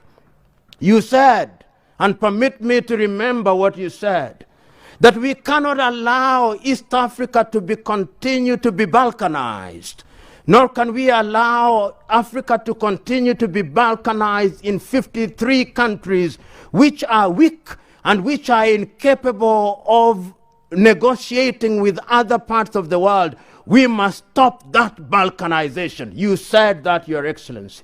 Today, Your Excellency, in your very presence, we are interrogating the question as to whether we are still balkanized. And Your Excellency, if you permit me to be honest and candid, the steps we have made thus far must be celebrated, but we could have done better. We could have done better because, Your Excellency, you will also remember, you yourselves in the year 2004 were so dissatisfied with the pace of integration that in 2004 you empaneled a body constituting representatives from all the three countries to fast-track political federation. They went round East Africa, they went to Uganda, they took the pulse of the politicians, they went to Tanzania, took the pulse of the politicians. They came to Kenya, took the pulse of the politicians, and they did not stop there. They went to the business community and took their pulse. They went to the universities and took their pulse. They went everywhere and they submitted a report to you in the year 2005 in which they claimed, and I use the word claim deliberately, Your Excellency, they claimed that the East Africans had declared unequivocally that they wanted integration urgently. And they said that by the year 2013 we would become one federation. They said that by the year 2013 we would have one East African president. They said that we would have one currency. They said good things, but the reality, which is a sad reality, is that we are nowhere near realizing those goals. Which then begs the question, what can we therefore do? Because it is true that our diagnosis of our problem is right. We know what we ought to do. We have made many declarations. We have created many institutions. We have the East African Legislative Assembly, which is functional. We have the East African Court of Justice, which is functional. We have other institutions which are functional. But yet there is a sense in which we have not made the nuclear decision. And let me be understood to mean, when I say the nuclear decision, the decision that will change the matters in such a fundamental way that the farmer sitting in Gulu, when he is asked about East Africa, he or she can relate to it. the nuclear decision that will ensure that somebody sitting in Iringa can relate to the East African community, the reality that when somebody is sitting in Meru in Kenya will be able to identify with the East African community. That is what we are looking for. And today, we are assembled here to interrogate ourselves. We are assembled here to ask ourselves uncomfortable but necessary questions. We are assembled here to ask ourselves what then it is that we can do to move the agenda forward, and to move the agenda forward in a manner that is conscious of the fact that if we don't expedite the process of federation, the process of unification, then we will become sitting ducks for those whose diabolical intentions and scheme not only require but demand that we remain in our state of disunity. Your Excellency, you will remember several years ago, you said, when we were talking about East African community, and you are talking about the insignificance of our small markets. If my memory serves me well, and it normally does, Your Excellency, you asked, why should Kenya say that it has a big economy? Bigger than what? Why should Tanzania say that it has an even slightly bigger economy than Uganda, and Uganda say that it has a bigger economy than Sudan? Your Excellency then said, that is an exercise in futility. It is three dwarfs trying to argue which one is taller than the other. They are all dwarfs, even if one is taller than the other. I'm submitting to Your Excellency that we cannot continue to be dwarfs. If we are dwarfs, the growth hormone, the steroid that will make us grow taller is federation. And I'm submitting that we have the intellectual wherewithal, because we remember that a federated East African community will be a building block for a federated Africa. And I am aware that we have now expanded. The Democratic Republic of Congo is now with us. I'm aware that South Sudan is now with us. I'm aware that Rwanda is now with us, that Burundi is now with us. I'm also aware that the Somalis have also indicated their desire to be with us. We are some kind of magnet that is attracting others. But before we consolidate, what then is it that we can do?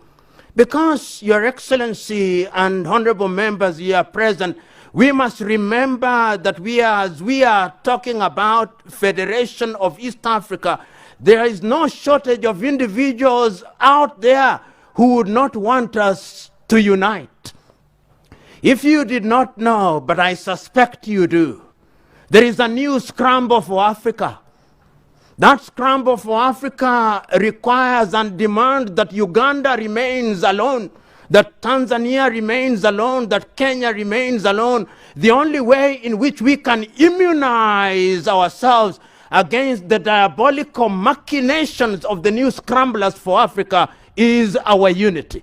And I'm submitting to us that you who are members of East African community, members of the East African Legislative Assembly, what is it that you can do? You must constitute yourselves into missionaries of old. Go out there with zeal. It is not the shortage of protocols that we have a problem with. It is not the lack of clarity of treaties that we have a problem with. It is our commitment, it is our desire to go out into our villages and hamlets and to ensure that we have men and women who, when they go to Arusha, they are missionary, they have the missionary zeal, and they are talking about East Africa.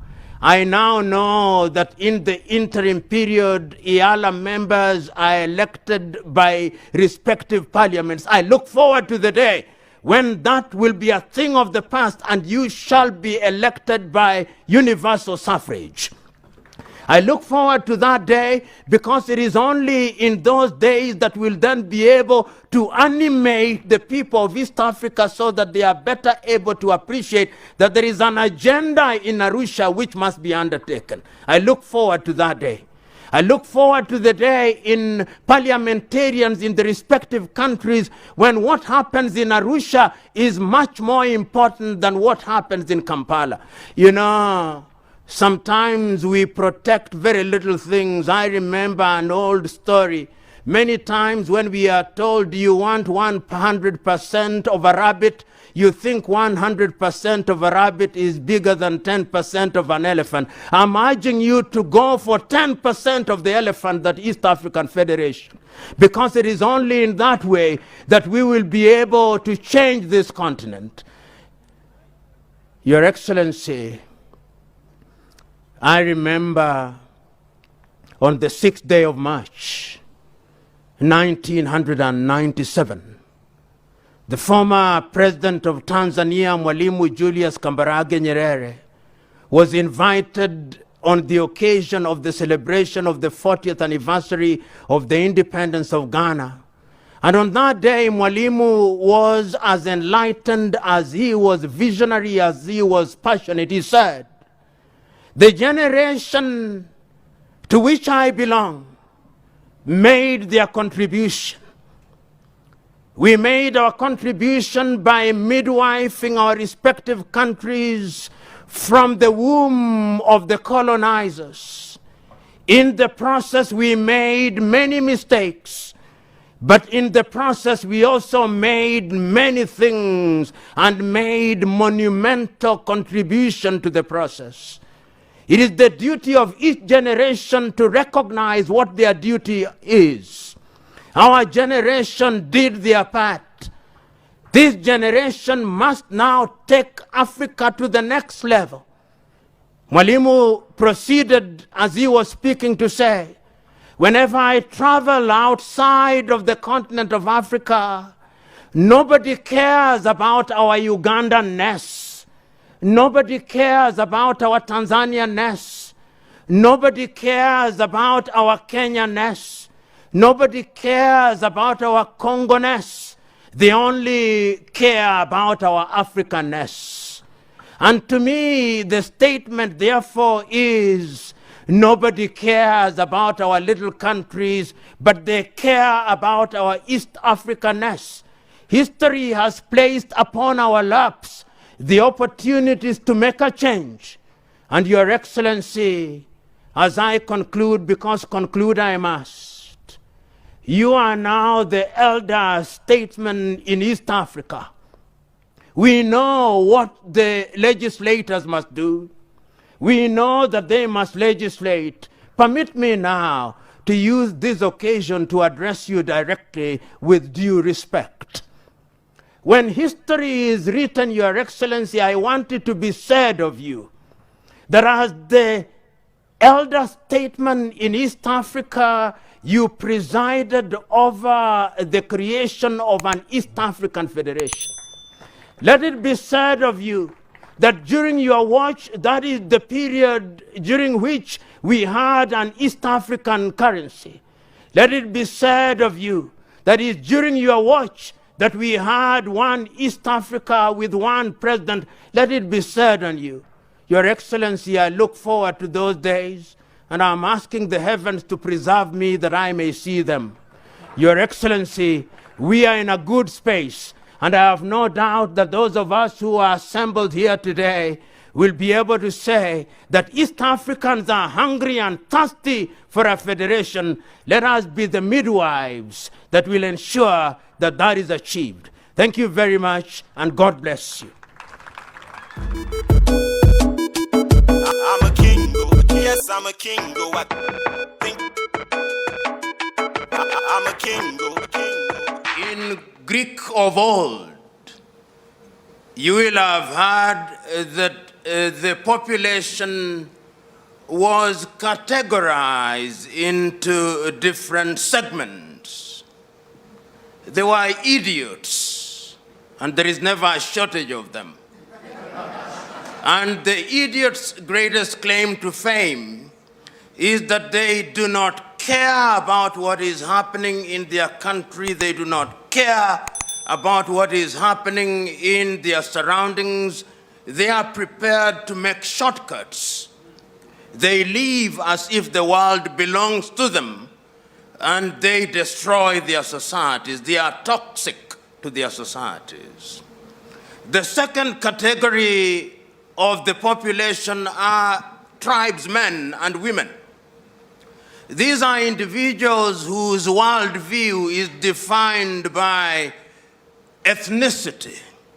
They look at the world from the prism of ethnicity, and ethnicity here does not simply mean one tribe. It could mean religion. It could mean racism. There is also no shortage of them in the world. They too destroy societies. Indeed, this country is still reeling from a foundation that was laid by tribesmen through apartheid in 1948 until 1994. Then there are the citizens. These are the men and women who know that they belong to a society and that they must serve their society in truth and justice. They are few and far between.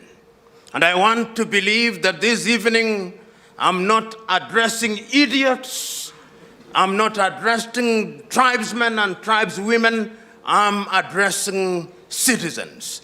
Therefore, good evening, dear citizens. It is possible to convert idiots into citizens through enforcement of law, through constant reminder, and we must always speak to them and remind them of their civic duties. And that is why when we assembled this morning, we were appealing to the hearts and minds of people in the knowledge that they can be converted. Tribesmen and tribeswomen can also be converted through reorientation. And you are assembled here this evening as citizens in the knowledge that we have work to do. We who have made the decision that we are going to be devoted citizens not only of South Africa, but of Africa and the world. I am speaking in the presence of men and women who are successful on the path of success, because I was told that success is a journey and that you are not successful until historians say you are successful. So we are gathered here with captains of industry. We are gathered here with individuals who are contributing to society in different ways as professionals. And we are asking ourselves, what is the value of the contributions that we are making in our societies? And how can we sustain our contributions? Because many are the times when we think we have succeeded, yet in a short time, our apparent success disappears without a whimper, giving meaning to the saying that you are not successful until your successor succeeds. We are here, therefore, to remind ourselves that life itself is a relay race, and the success of the other runners depends on how we run the relay race. The question that we must ask ourselves this evening, what is the contribution that we are making to this generation and generations yet to be born? In the continent of Africa, we know that we have labored under painful conditions and circumstances. And wherever we find ourselves, whether we are businessmen and women, there are still burdens that we have to bear because the continent does not create or has not created an environment where we can fulfill our ambition in all its splendor. But the question is it us who must create those conditions? Those of you who are doctors, lawyers, accountants, business people, and who are involved in different activities in the world, do you ever pause to ask yourself the question, how will it be 10 years from today? How will it be 20 years from today? How will it be when you are gathered to your fathers? Because there is only one appointment that we have, the appointment that you shall go upstairs. And when the time arrives, what will happen to the things that you have done?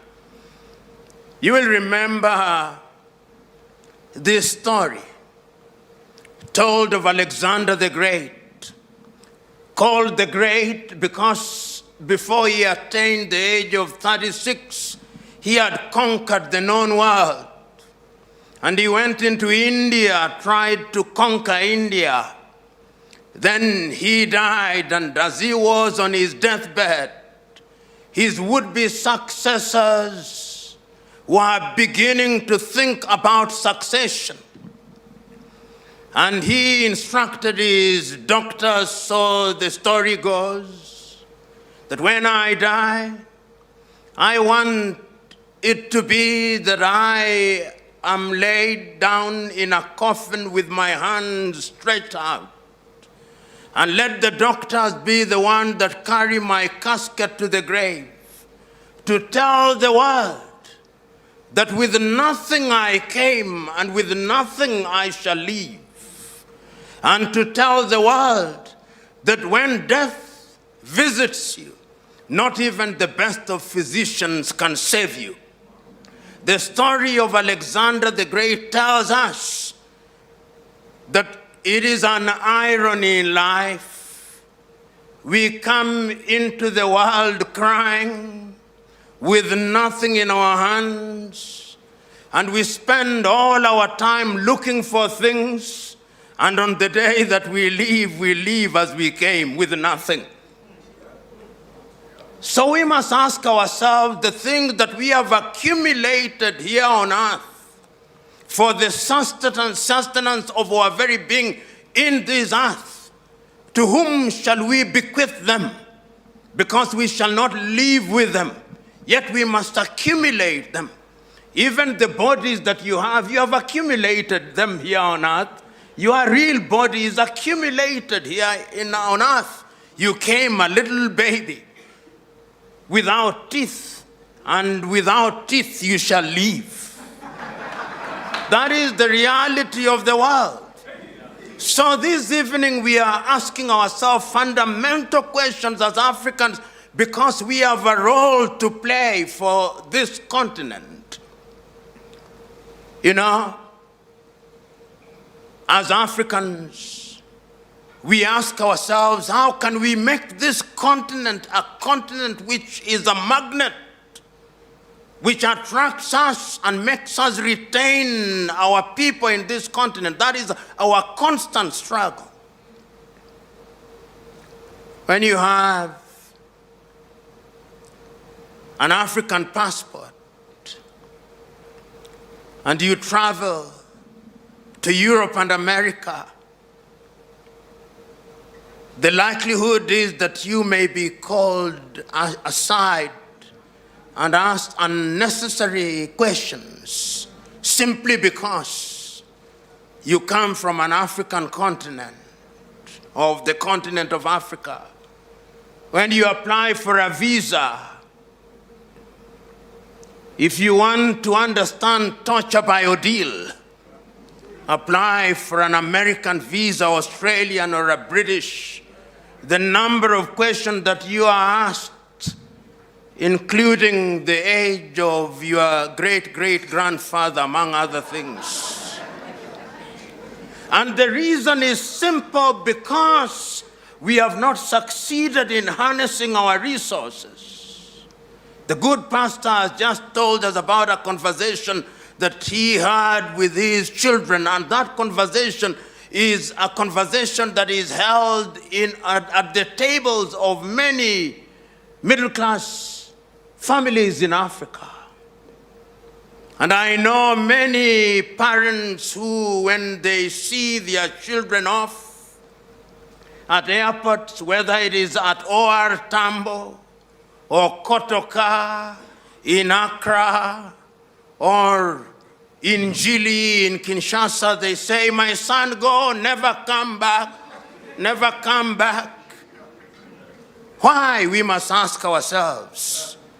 Because we have not created conditions that make it conducive for us. Many are families that are persuading their children, go out there into Canada, go out there into Australia, go out there into the United States of America and get a second citizenship just in case. Just in case. This is a contradiction of the age-old saying that wherever you go, home is always best. In the minds of most of us, home is not best. And we are gathered here today to consider how we can reverse that anomalous situation. And we can.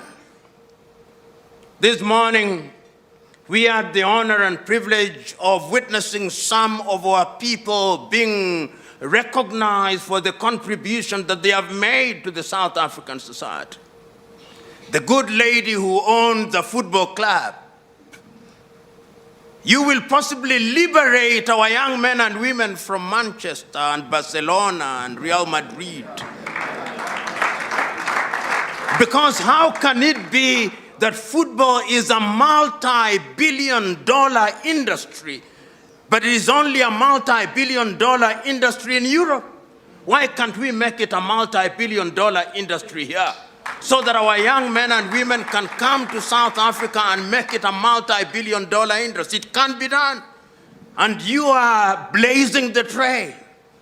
When you blaze the trail, I can tell you that there's going to be no shortage of naysayers who will tell you, we have been there before. You will fail. Tell them that failure is success turned inside out, and that you are going to succeed. It can be done in Africa. This is what we are talking about. We are talking about you who are in different sectors of the industry going out there and rolling up your sleeves and telling this generation and generations yet to be born that it can be done and that it must be done. How can it be, those of you who are in agriculture, this year, the year 2022 has been declared by the African Union as the year of nutrition. We are telling ourselves that we must be in a position to feed ourselves. When we have appetite for rice, can we produce rice? Or we are depending on rice from Pakistan?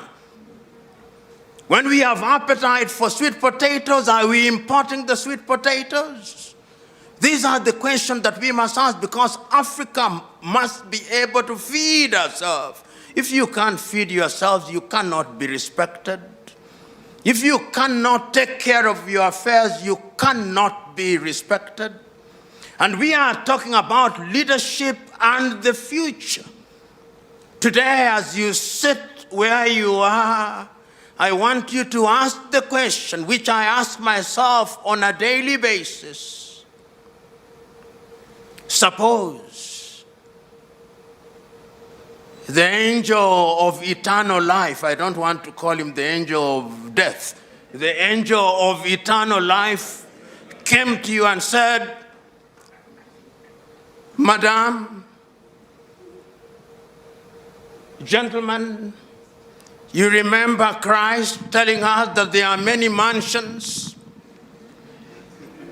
in his Father's house. Yours is ready.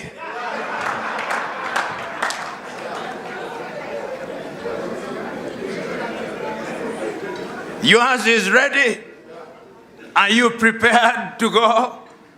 Oh, like, is it Hezekiah who said, give me a few more years? And I'm saying this because in your company, you must be ready.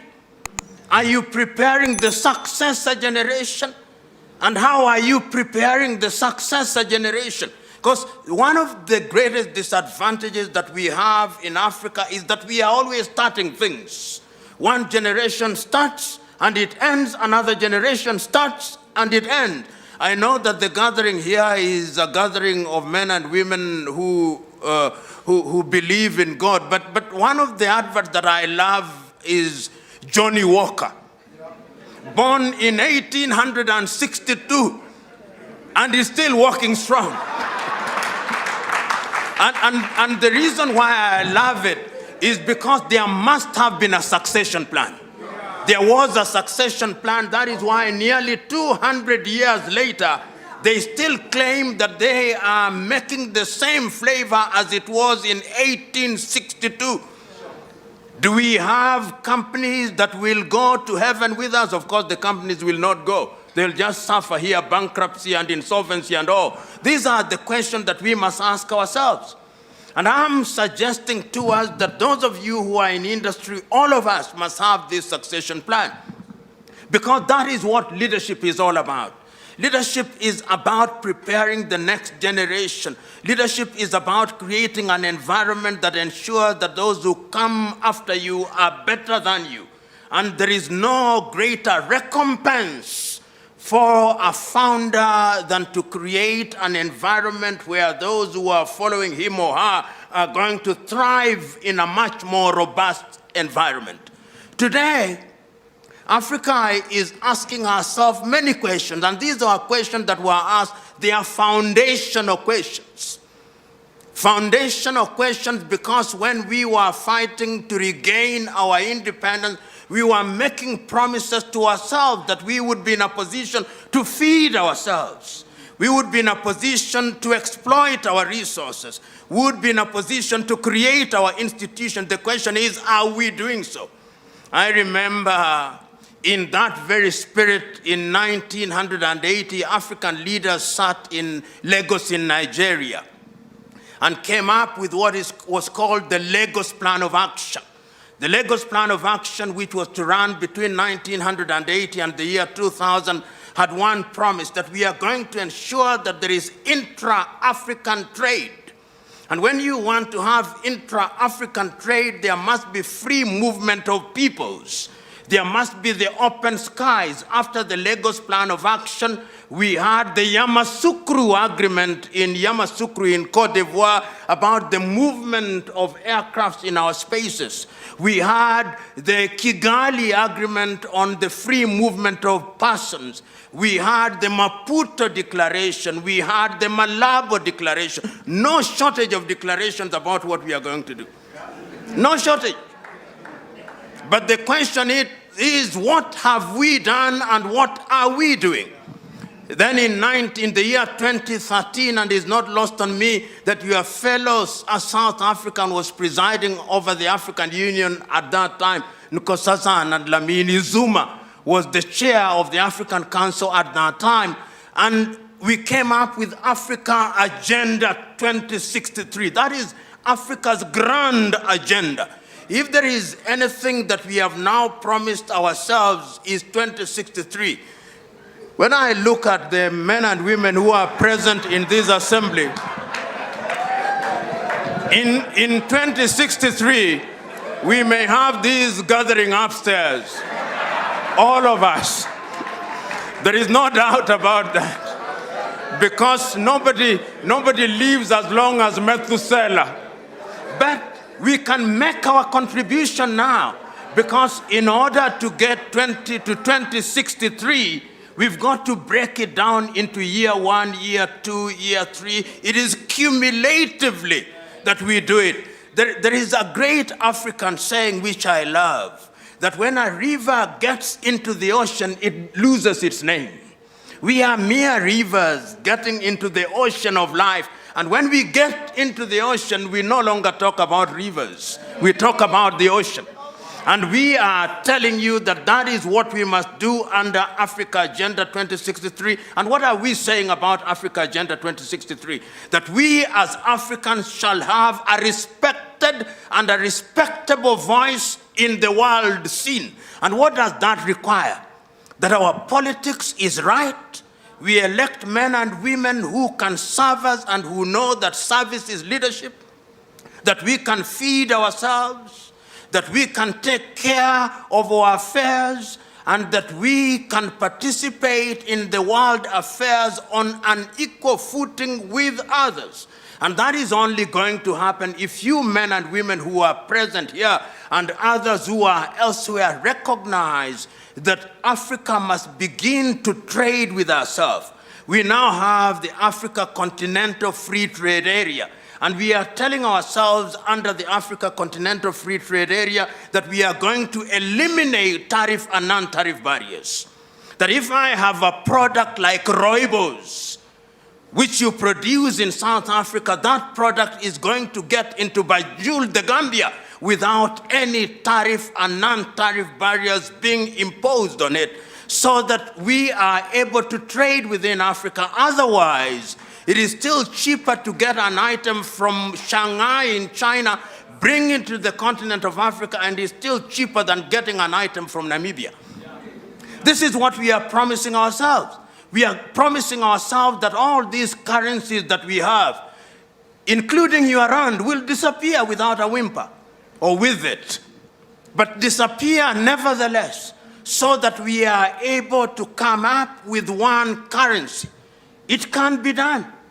And when we do that, you imagine, yesterday, I flew for 3 hours, 30 minutes from Nairobi, Kenya. And I had a few shillings in my pocket. The shillings are useless until I go home tomorrow. But if I was in Europe, I could fly from Bratislava in Slovakia to the Canaries in Spain with €1 and it's still good.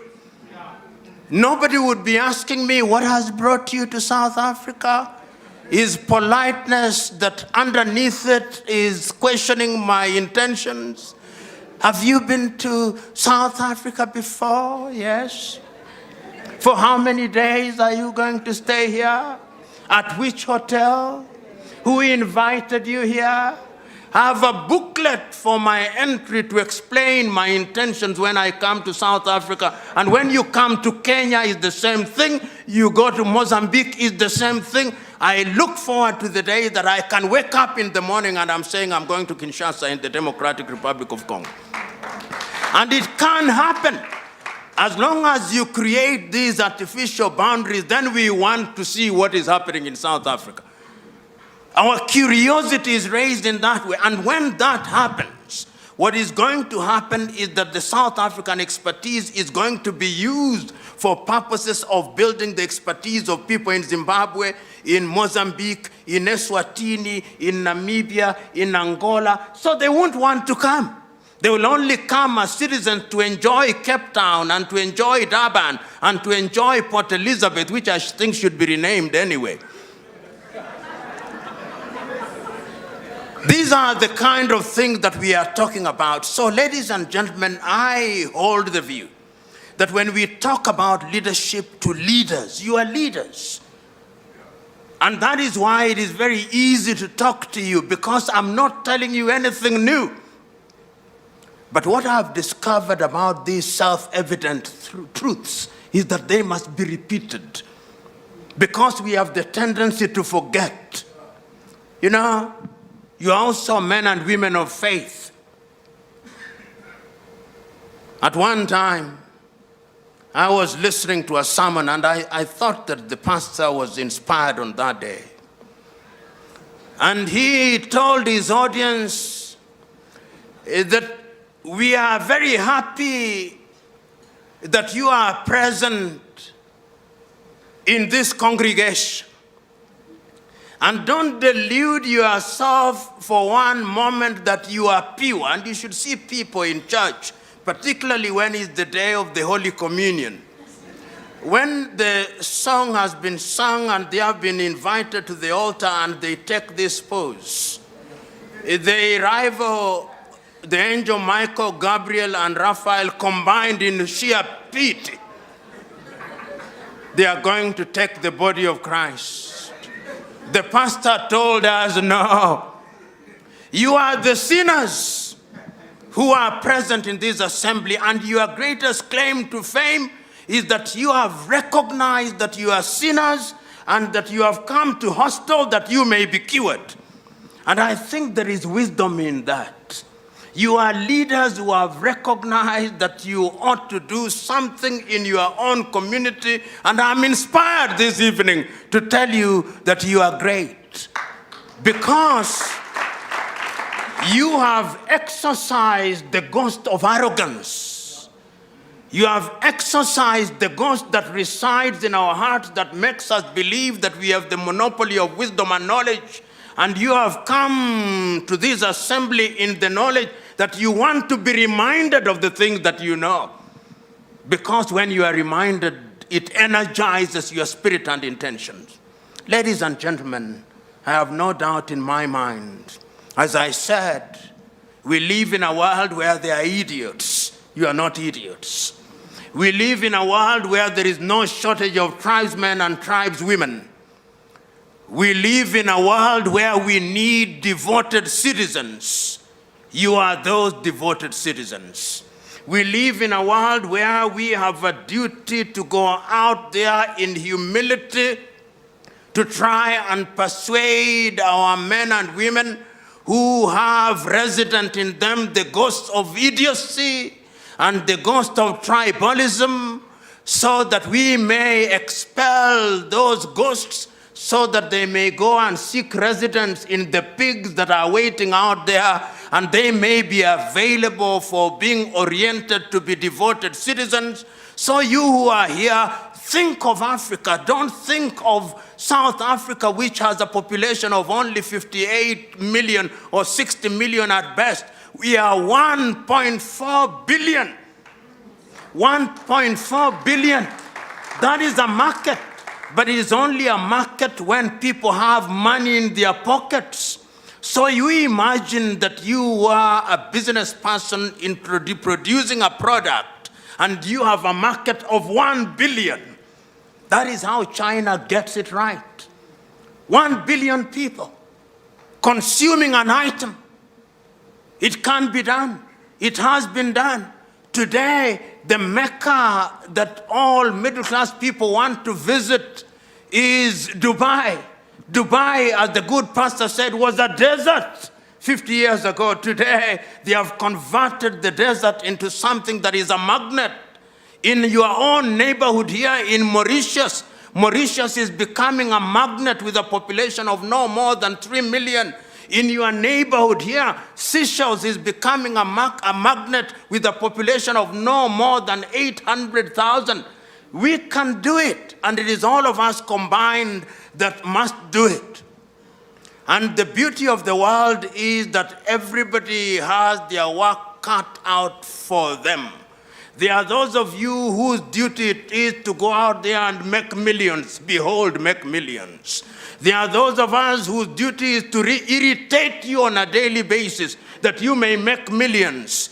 All of us have our work cut out for us, and our duty is to realize that we are running a relay race. I run my leg, you run your leg, and when we win, then we will all celebrate in the knowledge that we are making an Africa that we are going to bequeath to our children and children's children, an Africa that will be great, an Africa that will be respected, an Africa that will be acknowledged, an Africa that will not be mistreated, an Africa that will not be abused, an Africa that will be acknowledged as the cradle of mankind. I said at the beginning, if I go beyond this, then it would not be a dinner speech. Thank you very much.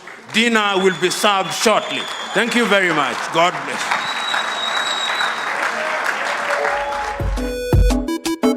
I'm a king. Yes.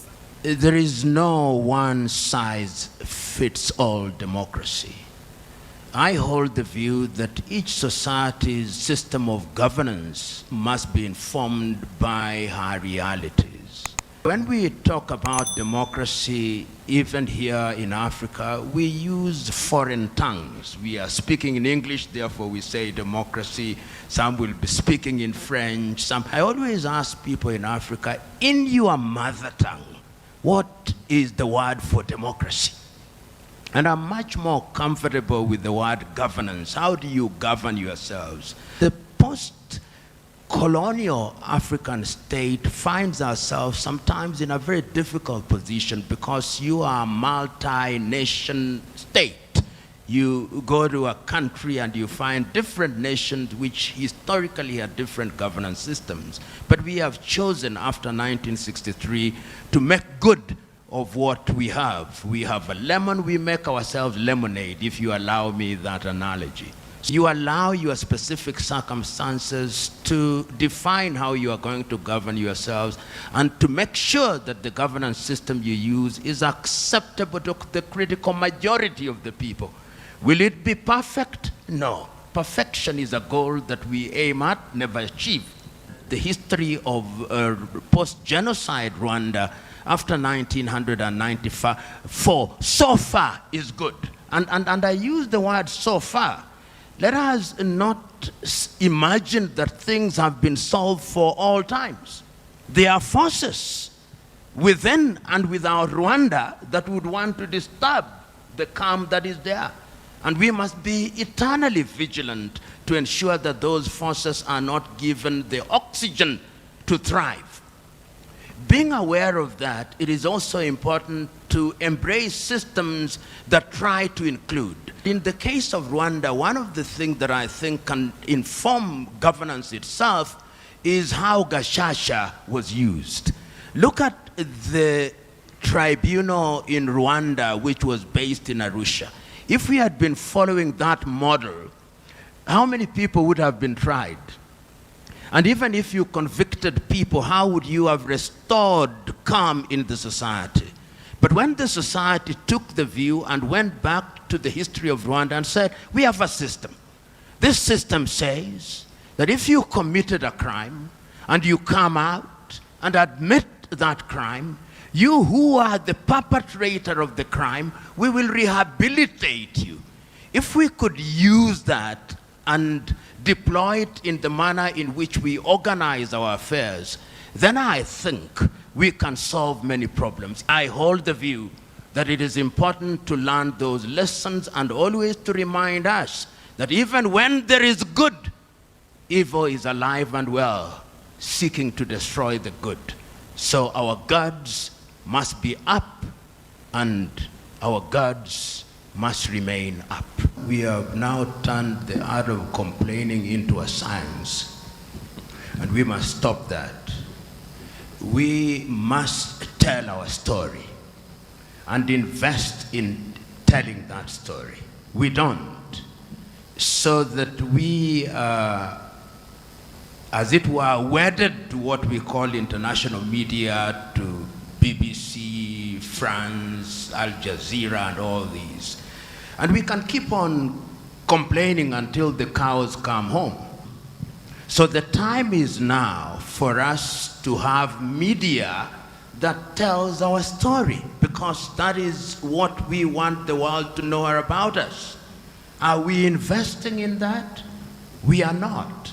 If we look at some of these things regionally, for example, within the context of East African community and within the context of the African Union, and we are able to tell our stories, even to articulate our understanding of governance as being specific to our circumstances, then people will begin to consume that story. Yeah.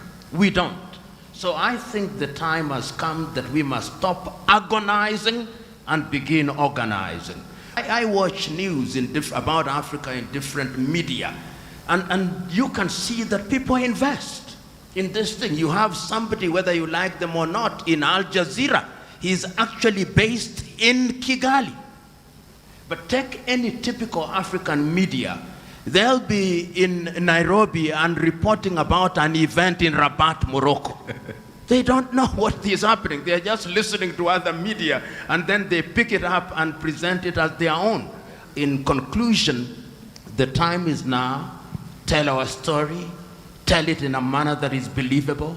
Let us have the story backed with verifiable evidence. And in the fullness of time, people will begin to understand and embrace our story because it is evidence-based and verifiable. The post-colonial African state is very fragile. We must never forget that, because if you look at any typical post-colonial African state, as I said a little earlier, you have nationalities, nations divided.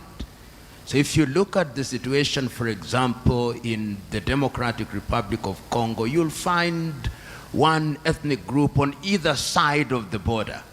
Whether it is in Rwanda, whether it is with Burundi, whether it is with Central African Republic, whether it is with Angola, whether it is with Zambia. So alive to those realities, what must be done? In my view, we must rethink governance. If we don't rethink governance, then we are not going to resolve the issues. As early as 1940s, an African-American, John Henry Clark, said that all African countries, when they regained their independence, they inherited systems of government, and they tried to mimic those systems of governance, and he said, none of them will ever succeed on the basis of such mimicry. So what must be done? Countries must deliberately make efforts. If it is the Democratic Republic of Congo, I believe an all-Congolese Congress to rethink constitutions and how we are going to govern ourselves. How are we going to accommodate traditional governance systems? How are we going to define governance? If it is Rwanda, if it is Burundi, it is not a comfortable conversation, because there are people who are also invested within the current power structures. The political elite thrive, they have become multi-billionaires, they have power, and they love these systems of governance. But the reality is, if you look at many African countries, the message that is emerging now, if we don't rethink governance, then many of these countries are going to collapse. You can see. Look at what is happening in Sudan today. Less than 1 year, potentially you can create 4 different countries. How are you going to resolve it if you don't have a conversation? It is not going to be easy, but it is a conversation that we must have. If we don't have it, we are merely postponing the problem. And it's not unique to Africa. Look at Europe, what was used to be the Soviet Union. They had to grapple with that issue. Look at India after independence. They had to grapple with that issue. The emergence of Pakistan, the emergence of Bangladesh. Look at Latin America. So these are issues that we don't want to discuss, but I'm telling you, we've got to discuss them. Cast your eyes over the map of Africa, and I conclude by cast your eyes on Somalia, cast your eyes on Ethiopia, cast your eyes on Sudan, cast your eyes on Cameroon, cast your eyes on the Democratic Republic of Congo, cast your eyes on Nigeria, and answer that question for yourselves. If we don't resolve it now, future generations will have to resolve it, either by force or through negotiations. Thank you. I'm a king, yes, I'm a king. I think I'm a king.